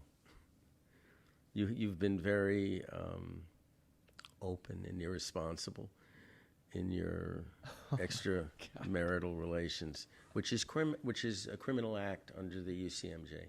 Holy shit. So I said, "We have what's called a Mexican standoff. What are we going to do? You going to pull, or I'm going to pull, or we're going to pull together, or what?" So he just looked at me, and I said, "I really have to get back to work right now. So why don't we just forget this never happened? Is that okay?" And he said, "You're a homosexual, aren't you?" And I said, "No, I'm not.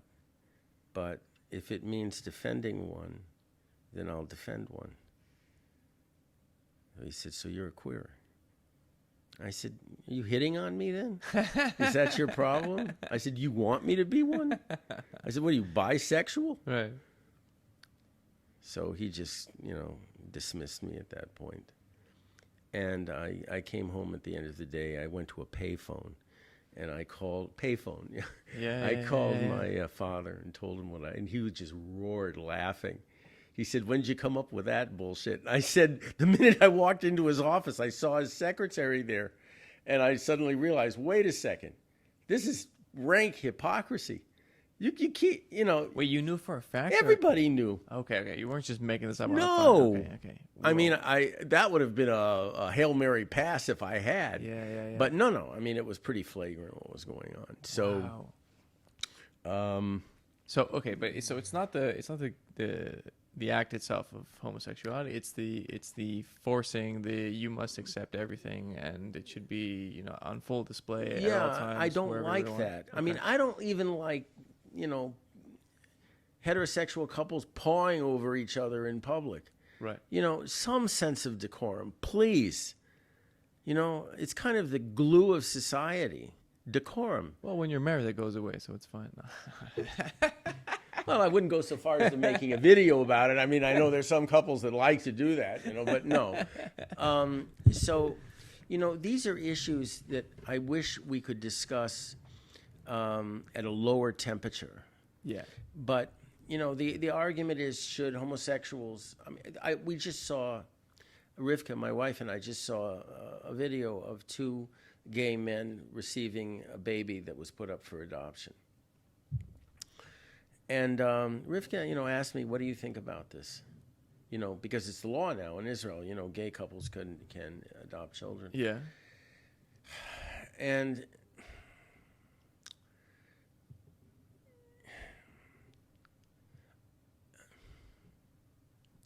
I have a problem with that, and I'm embarrassed I have a problem with that. Because I told her, at least, the baby is going into a loving family. Right. However you define the family, it is a loving family. The baby will be, brought up, raised, cared for, loved, whatever. Yeah. But I'm uncomfortable. I have to admit, be honest with you, be candid. I'm uncomfortable with gay marriage adoption practices. Mm-hmm. That's me. Can I defend it? The only way I can defend it is by saying, according to my values, it's wrong.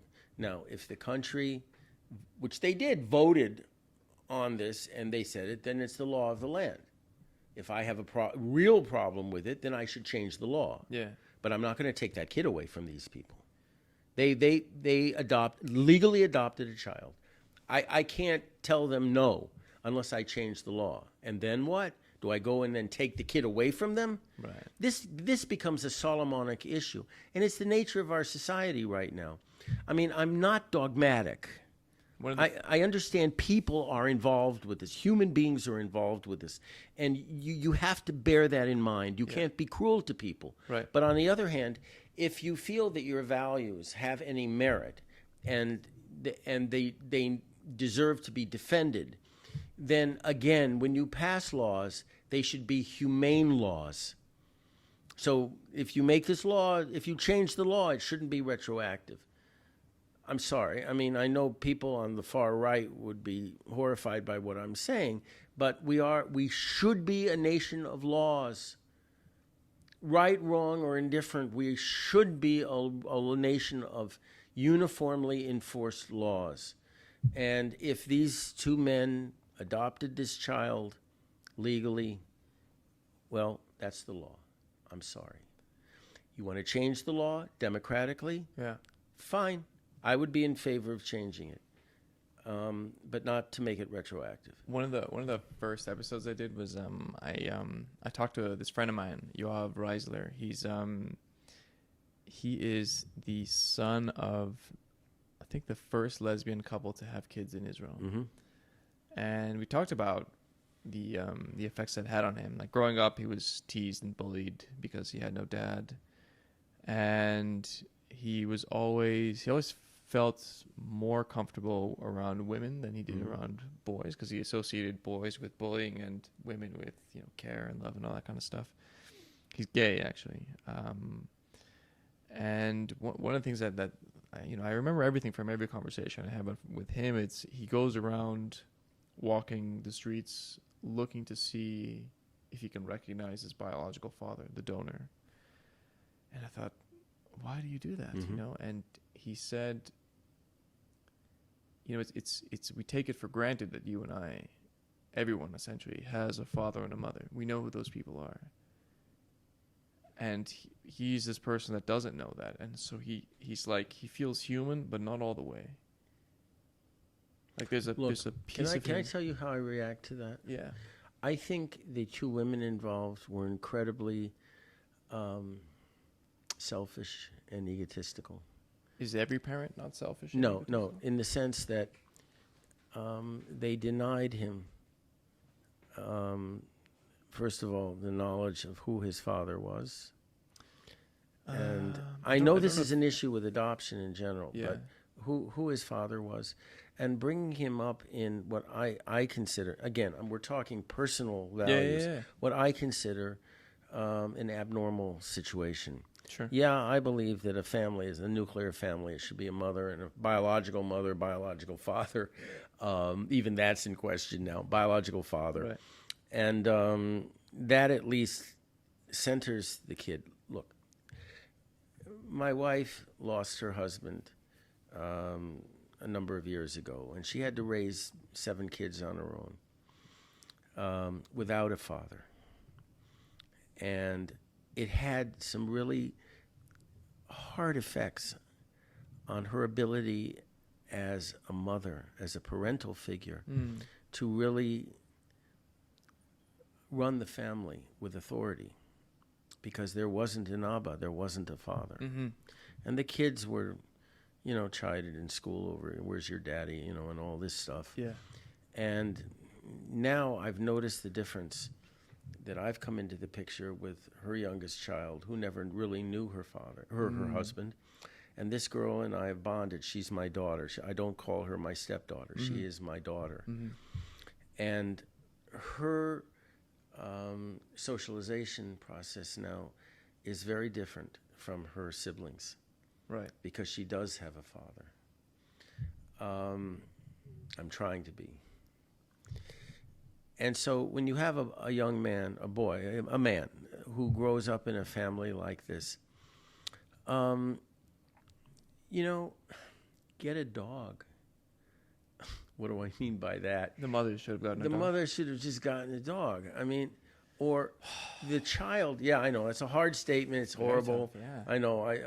How can you deny someone How can I deny someone the imagine going through life the and right? you never have. I mean, I know what this. it's like. Yeah, exactly. Trust me, I know what it's I like. know you know. But you've never had anyone actively deny. Well, Yes, in prison, I was actively denied the ability to have a child. okay. And how It did was that it was feel? immoral. So you can say, well, aren't you being inconsistent? Aren't you being hypocritical that what you demand for yourself, you're denying for somebody else? Yeah. But in this case, I'm looking at the probable or potential effects on a child. And in this respect, again, I'm the product of my upbringing. I'm the product of my biases, my generation. And I look at these relationships, and I just go back to the need for a nuclear family. Should gay people, lesbians, be allowed to marry? I've been in a lot of arguments on this topic. Okay. I get involved in these things. I get dragged into these things because people expect me, I don't know, to have either an ultra-liberal / progressive view or one of these hellfire and brimstone views, and I don't. No, I mean, you don't, no. I'm all over the place in many respects. It just means you're Should they a get thinking married? person. That's all. Should they get married? Yeah. Wow. Certainly not religiously. I don't believe so. As far as the state is concerned, my personal view is the state should not call it a marriage. They should call it some other thing that has all the same effects as a marriage, practical effects as a marriage, without calling it a marriage. Isn't that just some semantic difference? It's a semantic difference. My right-wing friends call me an idiot, and my left-wing friends call me a bigot. Okay, fine. Maybe I'm both, but I'm trying to thread the needle Okay. somehow. Shades of gray. My whole life has been shades of gray. But in So practice, though, it does sound like you accept a gay marriage. Just don't call it that, but live the exact same thing that everyone else is doing. Same rights, the same. I cannot deny the existence of love Right. between two people. It's not for me to say you can't love this person. Right.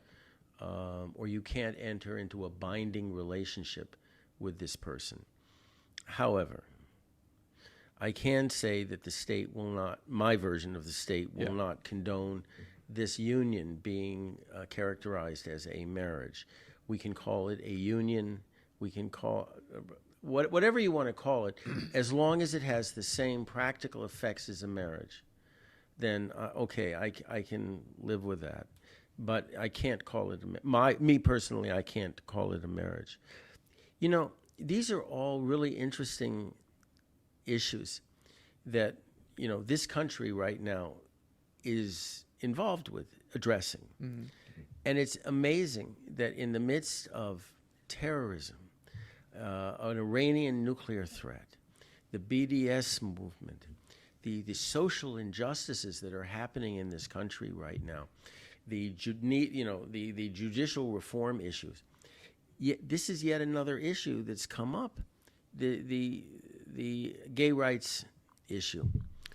And I would like us to I wish we could concentrate on what I consider the existential problem right now, which is the Iranian bomb, and just delay everything else. Okay. I wish we could do that. There's this great quote. I think so. I heard it from Douglas Murray, who is this English writer. He's really funny. He's very smart. I think he borrowed it from somewhere else, but something like, we'll be busy arguing whether there's such a thing as whether a man can get pregnant when the bombs from the mullahs are flying over our head and destroying all of our civilization. Correct. No. That's pretty much what I'm talking about right now. Yeah. The problem right now is that we have a horrible government that was voted into office. Who did you vote for? I voted the Likud. If it makes you, if you want me to go first. I'm kind of American in the sense that I have. That's a Dodge. Okay, it's a Dodge.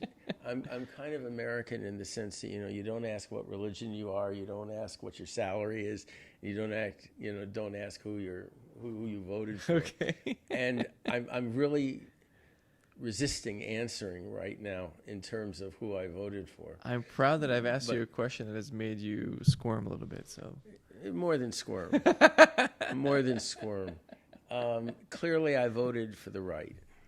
Okay, I voted for the right. That's like more how than far right? Right, there you go. Yeah, well, I didn't quite fall off the cliff, but I came pretty damn close. Okay, Okay. Can I leave it at that and Fair leave you enough. to Fair enough. look? I woke up one day and found out that I was on the Otzma ticket that my friend Itamar Ben-Gvir had. I don't know. He put me on the ticket, and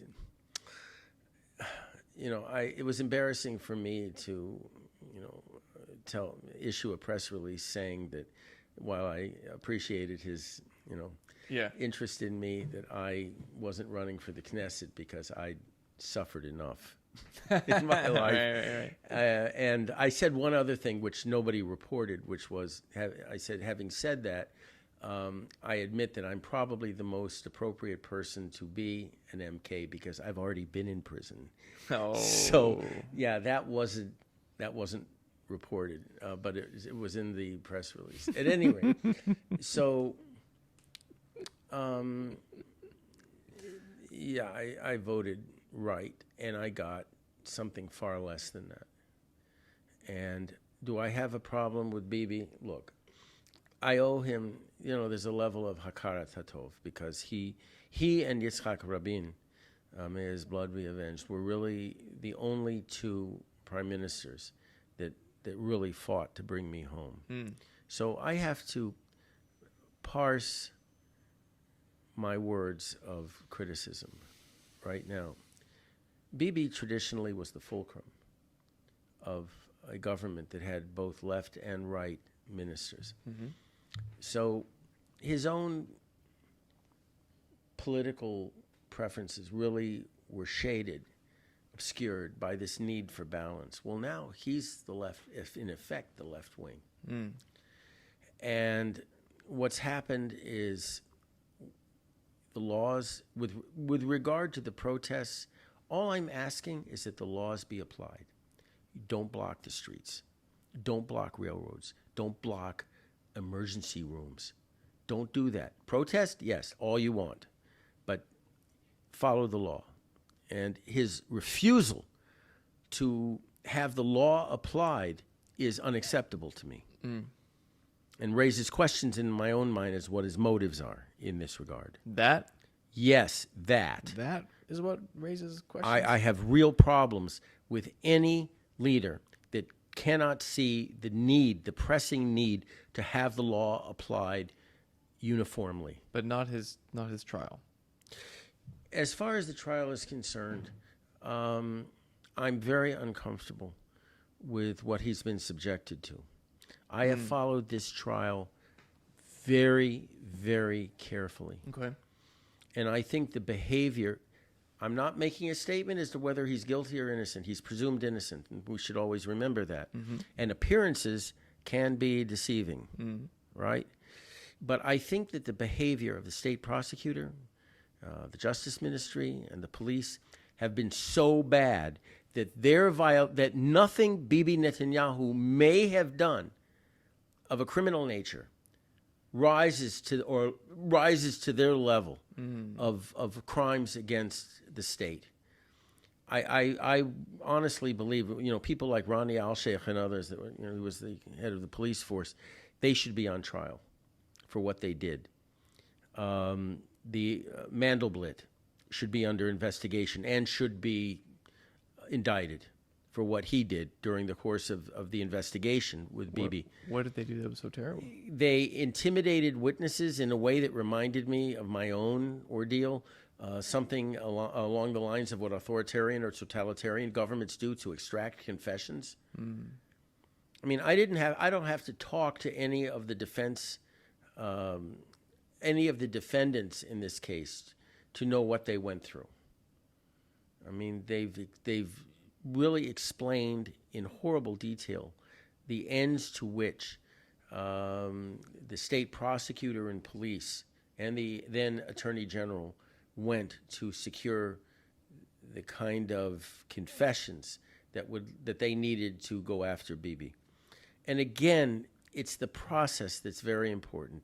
It just doesn't have to be legal. It has to look legal as well. So when you use torture, when you use threats, when you use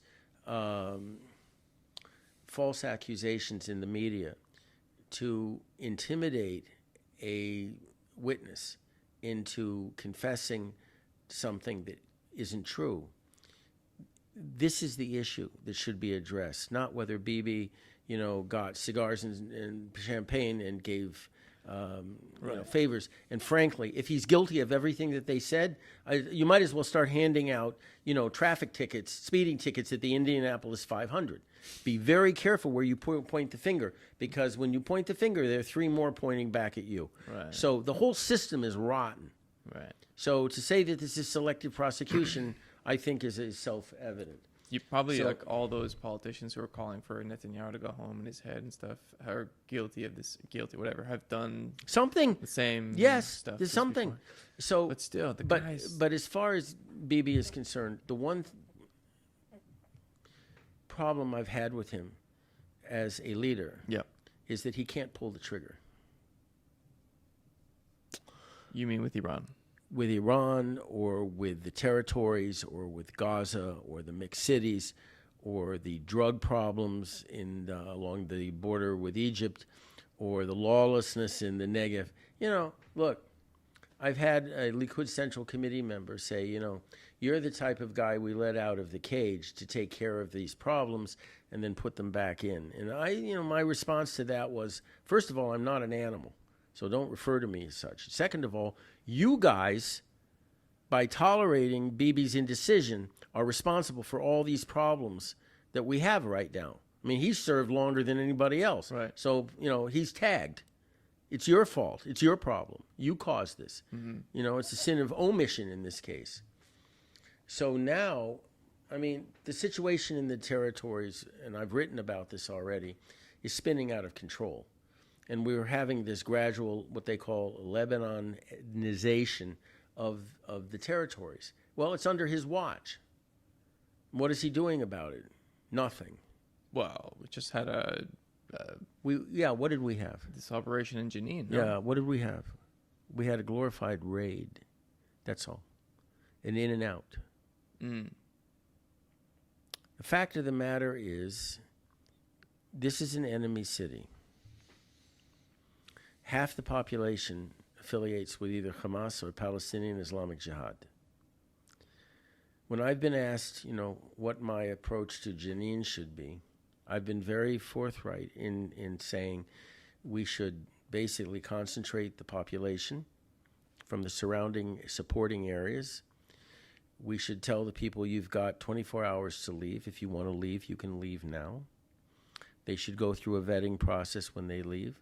Their hands should be wiped for gunshot residue, GSR. If they have GSR, they're taken out back and shot. And I don't care how young they are.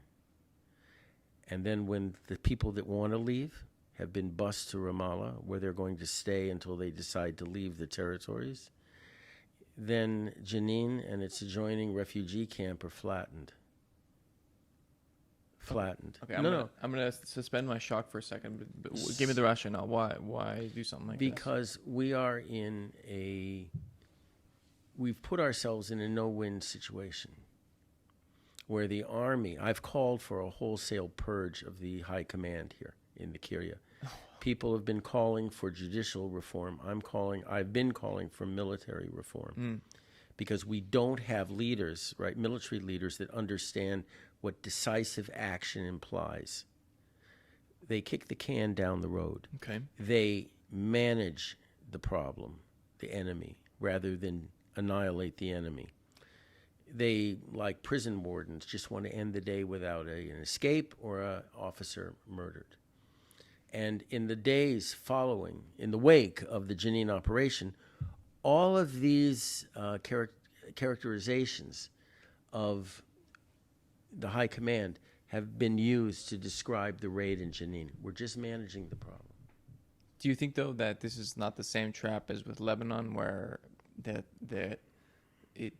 the country's leadership thought there was a military solution to what is a political problem? What? There's always a military solution.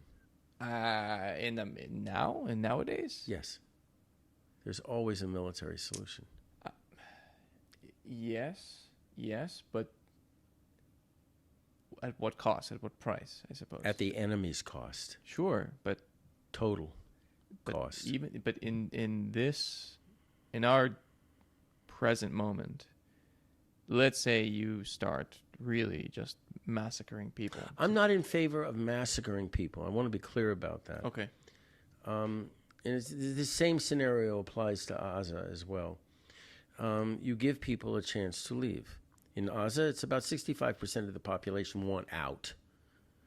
Okay. In the case of Jenin, in its refugee camp, adjoining refugee camp, about half just want to live, want to get out. Unfortunately, this is war. Oslo is dead. The greatest crime we committed, as far as I'm concerned, is that we allowed Arafat and his bully boys back into the territories. The chieftain, the clan chieftains came to us and said, "You don't know what you're doing. If you bring these guys back, we're going to get killed, and you're going to have a terror state on your border. So we'll accept limited autonomy.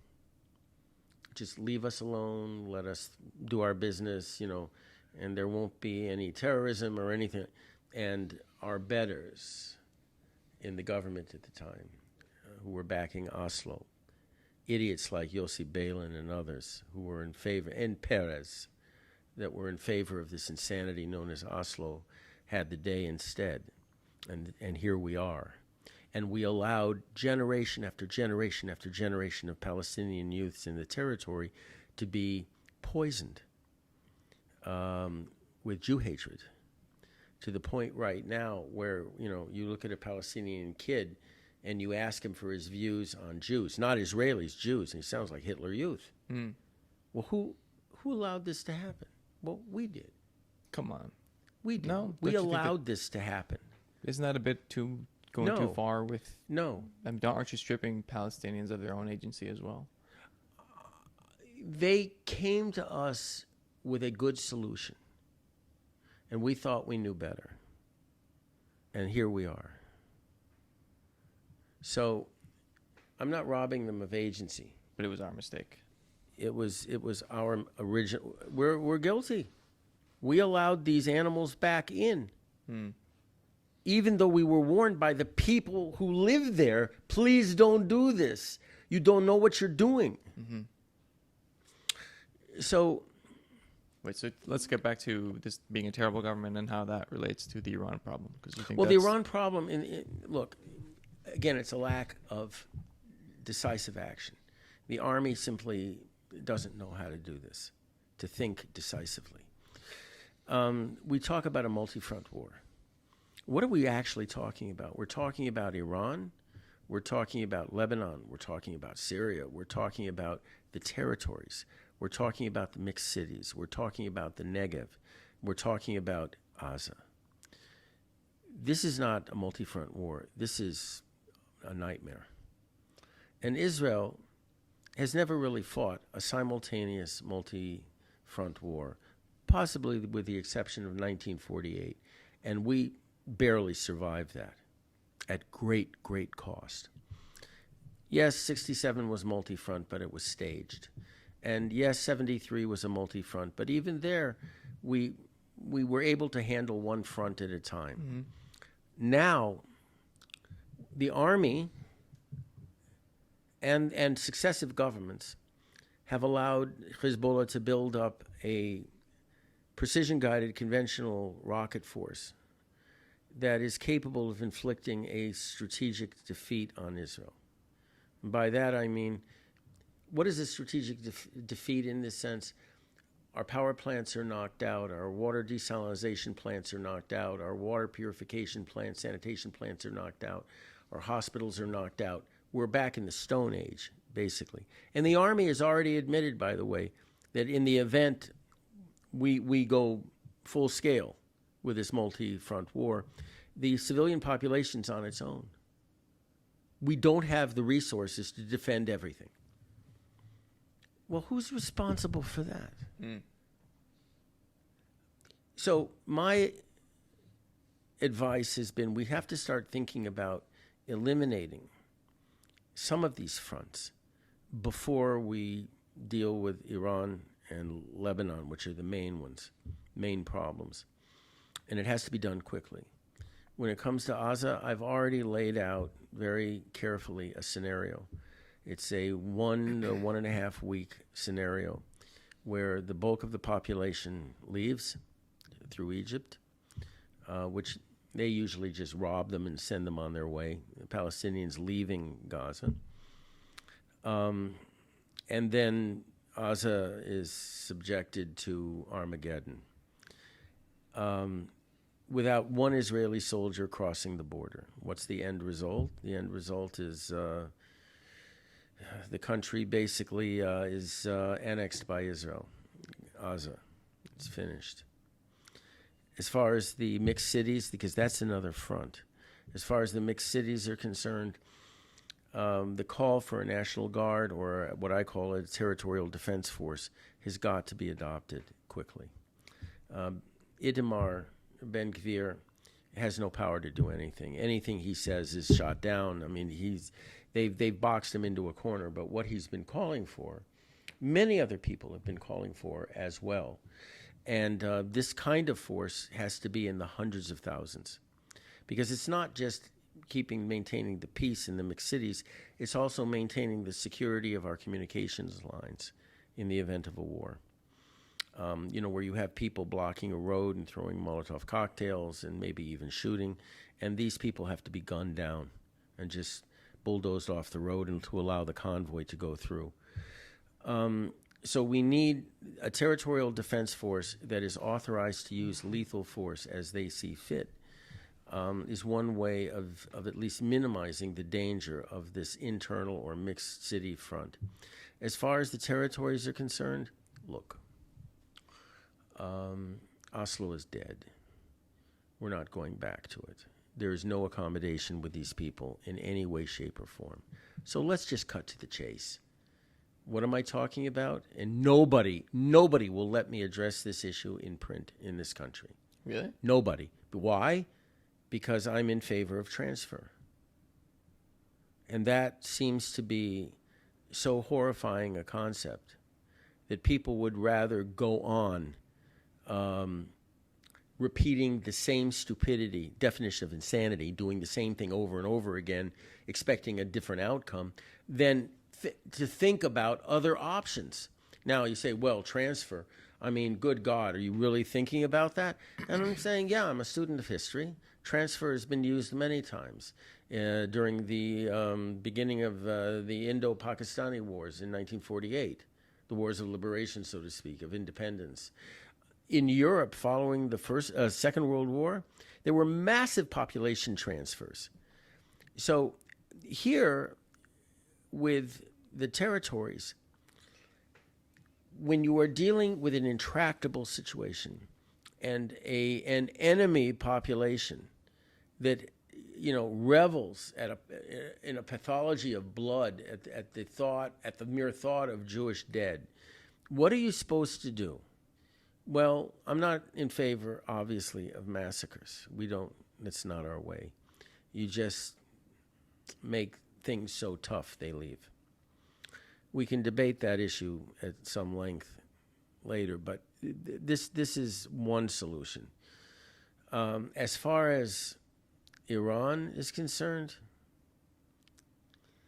I hate to put it to you this way, but there is no level of conventional bombing that is worth it with regard to the threat of the Iranian nuclear issue. It's too late.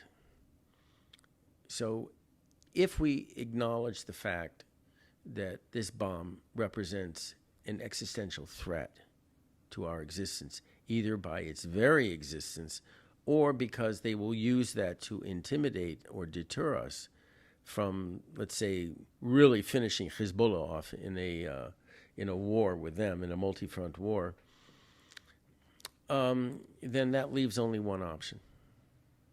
And here's the option. It's a 20-minute war, and 80 million Iranians die. Now, usually the oxygen goes out of the room when I brief this, especially to military personnel. And I ask them a very simple question. Why did we build Dimona? And the answer, the conventional wisdom with Dimona, it isn't the Masada complex or anything like that. It's to deter our enemies. Mm-hmm. Well, I hate to break it to people, but the enemy, however defined, is not afraid of us anymore. This arsenal that we've built up at great cost is useless because the enemy doesn't believe that we'll ever use it. And they've said as much. And frankly, given what I've seen over the years, I can't really argue with them. I don't think they're miscalculating in this respect. So if the arsenal has lost its deterrent value, then the only option we have is to actually use it. And yes, we can argue over how it's to be used or in what context or in which way, but it has to be used. Why? Because we have to reestablish a sense of credibility. We have to reestablish a sense of deterrence. I was yelled at and really subjected to just an avalanche of criticism on this, with people saying to me, how can you Do you understand the kind of casualties that you're going to inflict on that? And my answer to that, and it wasn't flip, was, well, let's see, 80 million Iranians and 7 million Jews. I think we have the argument. So this issue with Iran, I think, is the best example I can use for why I think Bibi Netanyahu is the wrong guy at the helm of government right now. Well, as I'm listening to this, I'm thinking, I'm envisioning the world play out in the manner that you described, right? You're forcing. It's Hobbesian, okay? It's Hobbesian. Yeah. You're forcing people out in Gaza. You're forcing people out in the West Bank. You're suggesting that we nuke Iran and the deaths of I don't know how many millions of people there. It's a nightmare. It's an absolute nightmare. We're living in a nightmare now. And it isn't getting any better. I wouldn't go that far. I mean, but it's pretty bad. But let me just ask or prod in terms of the look. There's this concept. I got this from Nietzsche, where the will to power, right? Where we're not one person. We are a composite of different desires and wills trying to play out, manifest themselves in the world. So we want to eat, we want to take a ship, we want to go for a walk, we want to sit, we want to love, but whatever, right? And they're all in competition with one another, and then something comes out, and that's the will to power, and that's the world, essentially, the world of human relations, and so he used that to criticize works of great philosophy. Like, here's some guy saying, I don't know. Yeah, I think he attacks Spinoza as one of them. He says, look, I figured out some, very nice theory about the world. Actually, no, you're hiding some, I don't know, whatever, something that you want love from your mom, or I don't know what. You want to be accepted by your community. Who knows what? You want to show how smart you are. And I've heard worse said about Baruch Spinoza. Trust me. Anyway, so I'm wondering what motivates you to think that way, that the Jewish people need to defend themselves to such a degree that they must cause this much harm and damage to the people in their environment. The Emperor Tiberius had a philosophy that I've embraced completely, uncritically, and that is, he said, let them hate so long as they fear. And for too long, we've been victimized, massacred, dispossessed, humiliated, and it's enough. I'm not advocating what they call a greater Israel, from the Euphrates to the Nile. I'll let Moshiach, when he comes, figure that out. Okay. I want especially our regional neighbors, to leave us alone. And the only way, this is the Middle East, okay? Mm-hmm. This is where I really learned politics. The only thing our neighbors understand is strength. And unfortunately, we have let this situation deteriorate right now by this management mentality and by kicking the can down the road, where it has become existential now. So the issue is, how do you handle an existential problem? Well, you turn the page on them and you say, okay, now you're going to experience an existential problem. And all of this is all about, everything that I advocate is about survival. Right. That's all. I'm not advocating an imperial policy where we conquer this country or that country. We have endpoints that we stop at. This is what your dad said to you, right? Worry about your own survival, care for your own people. Correct. Right. So there's a okay. So if you want to go down another level there, you mentioned Jews have been tormented throughout many hundreds, thousands of years. From time immemorial. Yeah. And, essentially from the day of the first Jew until now, right? There is this kind of resentment towards the Jew that plays out in all sorts of ways. And that's obviously understood as anti-Semitism, but it's a loose term, right? Mm-hmm. But essentially it's like hatred of the Jew. It takes on different forms, different reasons, but yeah. Hatred of the Jew because the Jew is different. is different, but even successful, I would say, Right. right? And you can even see that right now in the region. I mean, it's just like the most successful country in the region by far. And it's resented. And it's resented for that success, sure. And we're also dealing with a local religion, Islam, that's an imperial religion that can't accept us as Dhimmis, second-class citizens, having an army that's capable of defeating 3 Arab armies at one time, as we did in '67. Okay. This runs against the grain of the local imperial ethos, Islamic ethos. So again, I want to cut to the core of the story, which is, if the price to pay in your mind is such broad-scale destruction and damage, do you think then that there's even any point to having a Judaism? I mean, if that's the price that Judaism must pay in order to live in peace in its I don't environment. have any problem with that. But what do you feel comfortable that the Jewish life, such as it is, such as it continues to evolve, is worth that kind of a price? 100%. Absolutely. I sacrificed my life. I was willing to sacrifice my life for the welfare and well-being of this country. Okay. I think the Iranians can do the same thing for theirs. For theirs. They can sacrifice their lives for their country. I mean, don't you think that some of them are already doing that? At this point, I don't really care.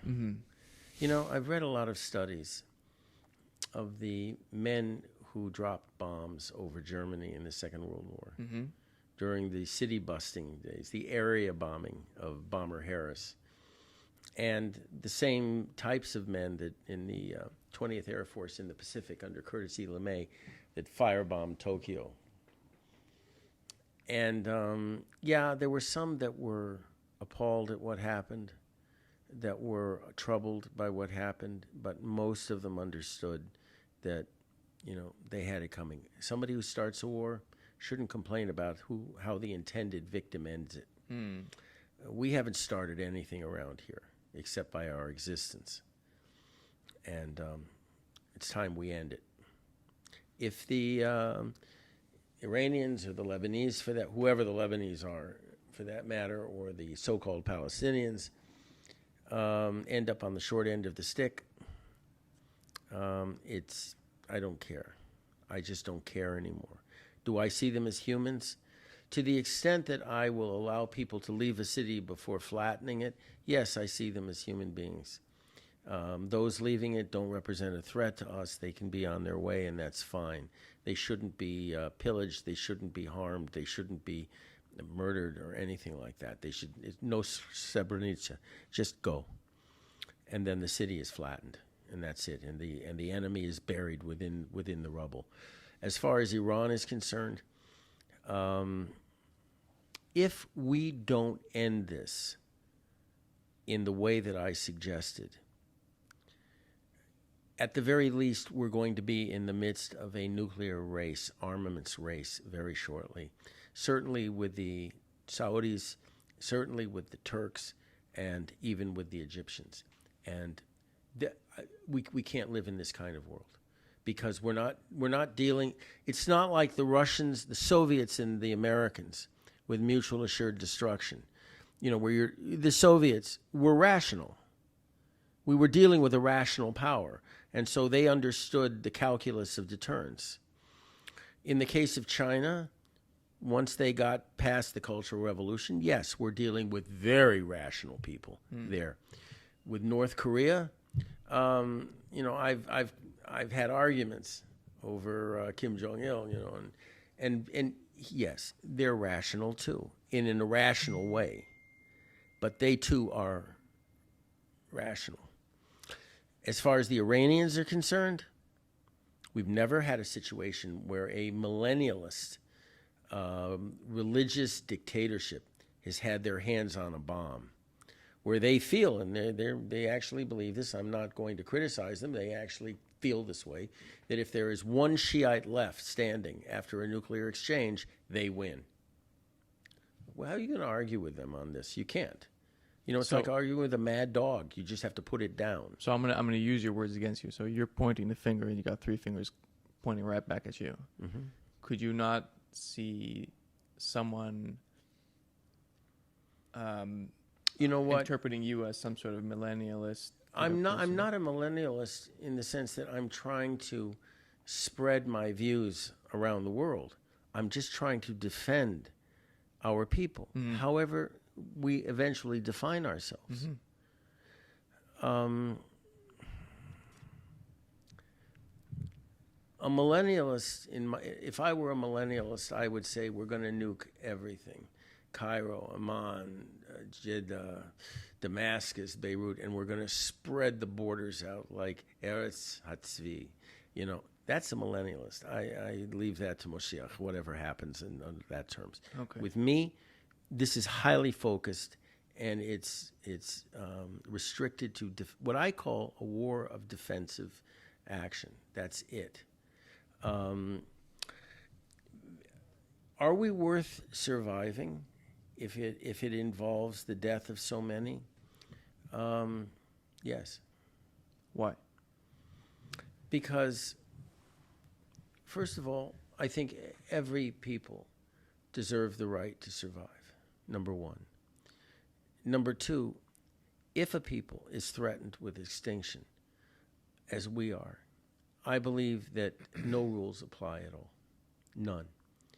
And except to restrict our actions against those states that are really posing a threat to our existence. Nowhere else. I would not be so arrogant as to say we don't deserve to live if it involves the death of so many other people. I'll leave that to the philosophers and the rabbis and the social commentators. I'll leave that to them. In the meantime, I'll get on with the business of safeguarding our survival. You know, I was once asked, you know, that if the information I gave Israel somehow wound up being lost to Russia, the Soviet Union, and the Soviet spies, the CIA spies that had provided the information to the United States originally, were caught and killed, would I have a problem with that? And my lawyers were telling me, don't answer this, don't answer this. No, I said, no, I don't back away from issues like that. And I said, if they were not willing to die for what they thought was a higher cause, then that's their problem. Just as I faced that issue also. So that's, I guess, if I had to really sharpen my question. All right, so yeah, I wanted to just clarify that the last point, which is, because it sounds like survival just for survival's sake. You said, you know, any people has a right to survive, but is there something about Jews and Judaism? Is there a positive vision of Judaism? Right? Absolutely. Okay. We have a tremendous gift to give to the world, a gift of humanistic values, a gift of proportion and decent behavior between people. We have a concept of God, which is largely benevolent, but also what they say, a yoke on our shoulders. Pretty realistic, right?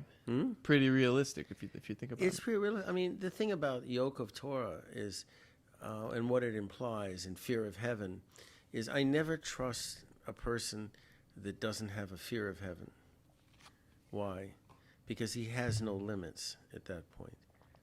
He has no limits on what he does. Someone who has a legitimate fear of heaven understands that there are limits in his actions. Yeah. That they have to conform to a certain humane set of transcendent philosophies and beliefs. That you just can't make up the rules on your own, and right. then this is a lifeboat ethics or something like. There has to be a reason for it, and there has to be a limit on it. So this is why I've admitted that I have limits on this otherwise horrific policy that I'm proposing, that it's not geared towards an imperial end, but it's just a survival end. And do we have something to give the world? Yes, we do. We have, since the moment Avram Avinu, recognized the oneness of God. So what I'm unhappy about is that our leaders, our elected leaders in our military here, our high command, have allowed the situation to devolve to the point where people like me and our solutions are even seen as possible responses to the mess we're in. That they're not seen as possible. That they're seen as possible. Ah. That I'm angry that things have been allowed to deteriorate I see. Okay. to the point where, people like me are let out of the cage. To suggest something like To get to, I would have preferred, if I had my druthers, what the clan leaders suggested: limited autonomy in the territories, we all grow rich together, everything's fine. Is that a good outcome? Sure, why not? I hope it's still possible, man. I mean, whatever. Like, Well, everyone first stays of where they all, are, and then well, unfortunately, look, anything is possible. The issue is whether it's probable or not. Yeah. And unfortunately, at this point, and again, I blame us for this, because we had opportunity after opportunity after opportunity to stop this process of utter mayhem and anarchy, and we didn't do anything. There was a piece that just came out in the Times of Israel, which was a real eye-opener to me as to how we, as the, quote, occupying power, allowed the business and industrial and social conditions in the territories with the Palestinian population to deteriorate to the point where they don't have anything to lose as far as they're concerned.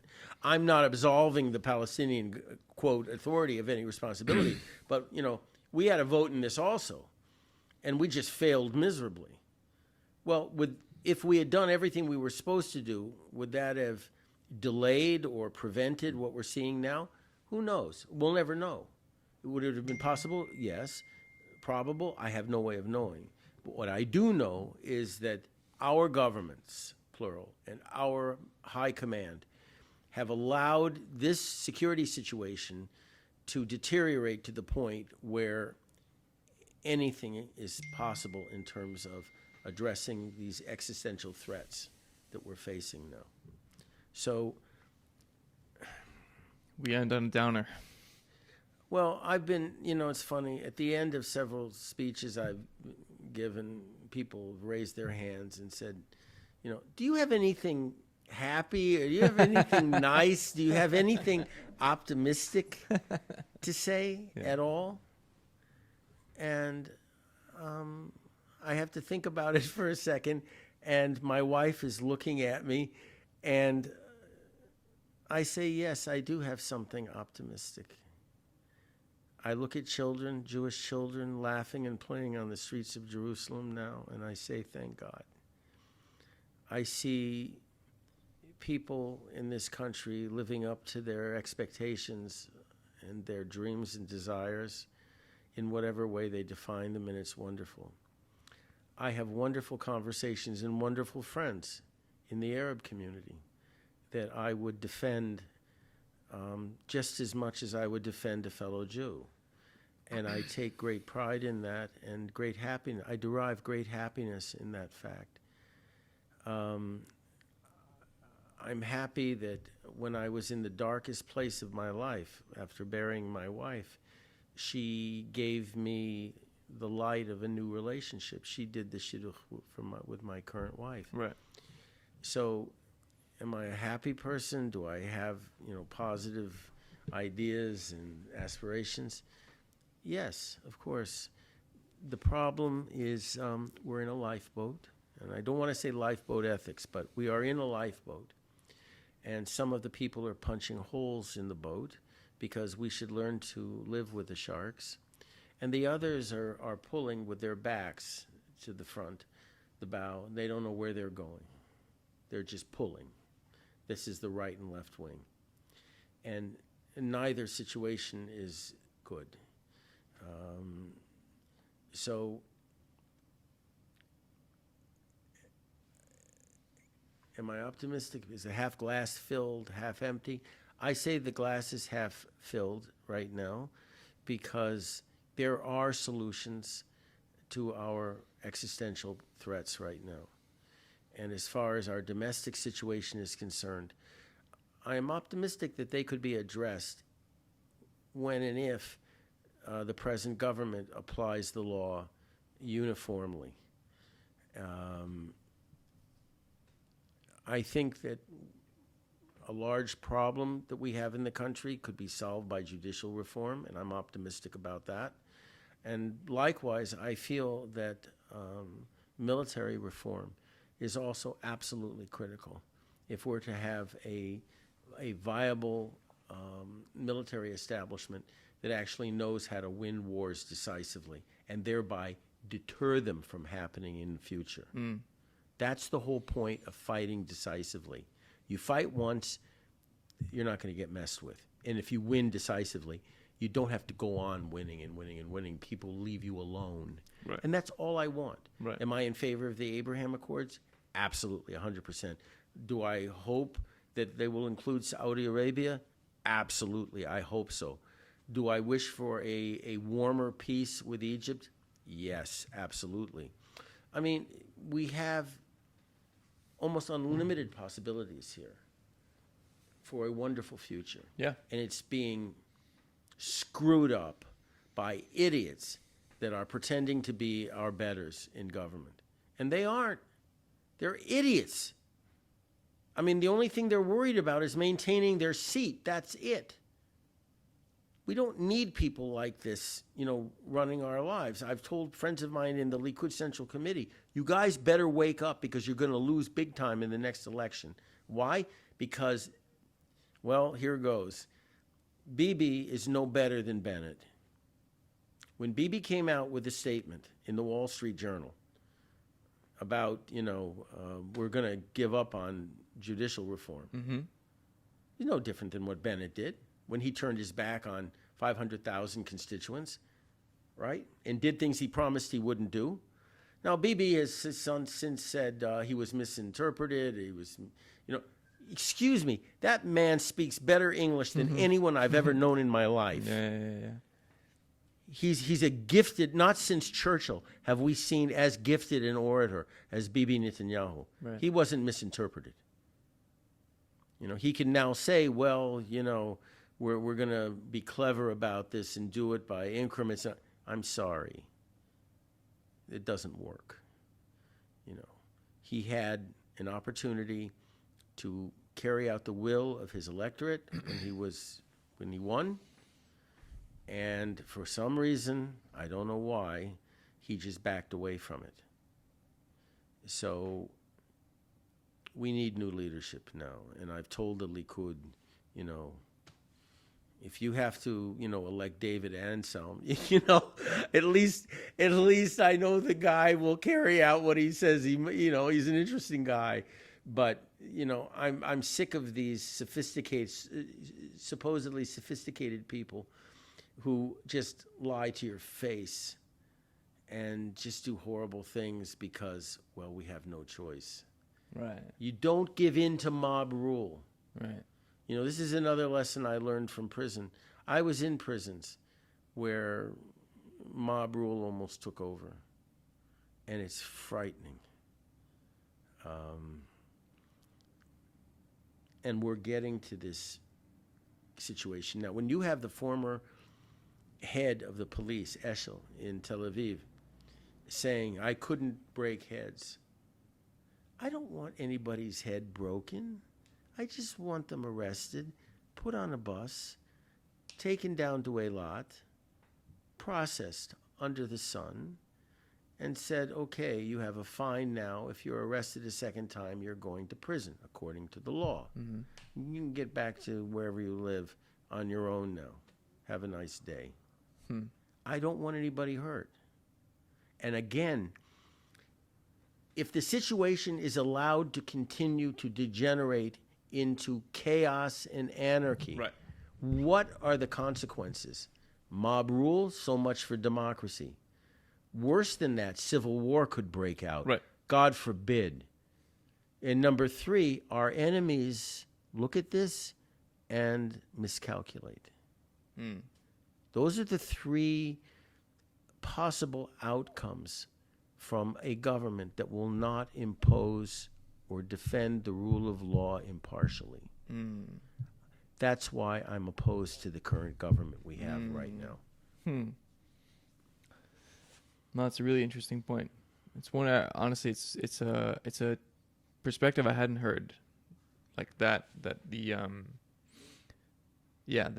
defense and the imposition of the rule of law. That's actually not a take I've heard. It's, you saw a lot of stuff about corruption, and it's all stuff people just don't like Bibi in general because of his views and stuff. But that's actually more. That's all I'm asking for. It's more pragmatic than all the other stuff. I feel. Correct. Yeah. Again, you want to protest? Fine, protest. Yeah. You want to work for the change in government? Work for the change in government. But follow the law. Right. Because if you don't, then we're in a Hobbesian Hobbesian environment where, because then it's just whoever can sell their idea the best. It's okay. So now we're above the law because we're defenders of democracy or whatever it is, right? Like it just becomes a contest of who can sell the better story to correct, get to be or above the law. who can get so many people. Look, you don't have right-wing people doing this right now because we've assumed that we have a government that we voted for to do certain things, and so we're waiting for them to do it. Right. There's no real reason for us to be protesting every day. Well, maybe there should be. Maybe we should be out on the streets telling the government, you ran on a platform that we voted in favor of. Yeah. Get on with it. Right. Well, my wife. We gotta go? You gotta go. I have responsibilities. This was fun, John. This was fun. Let me just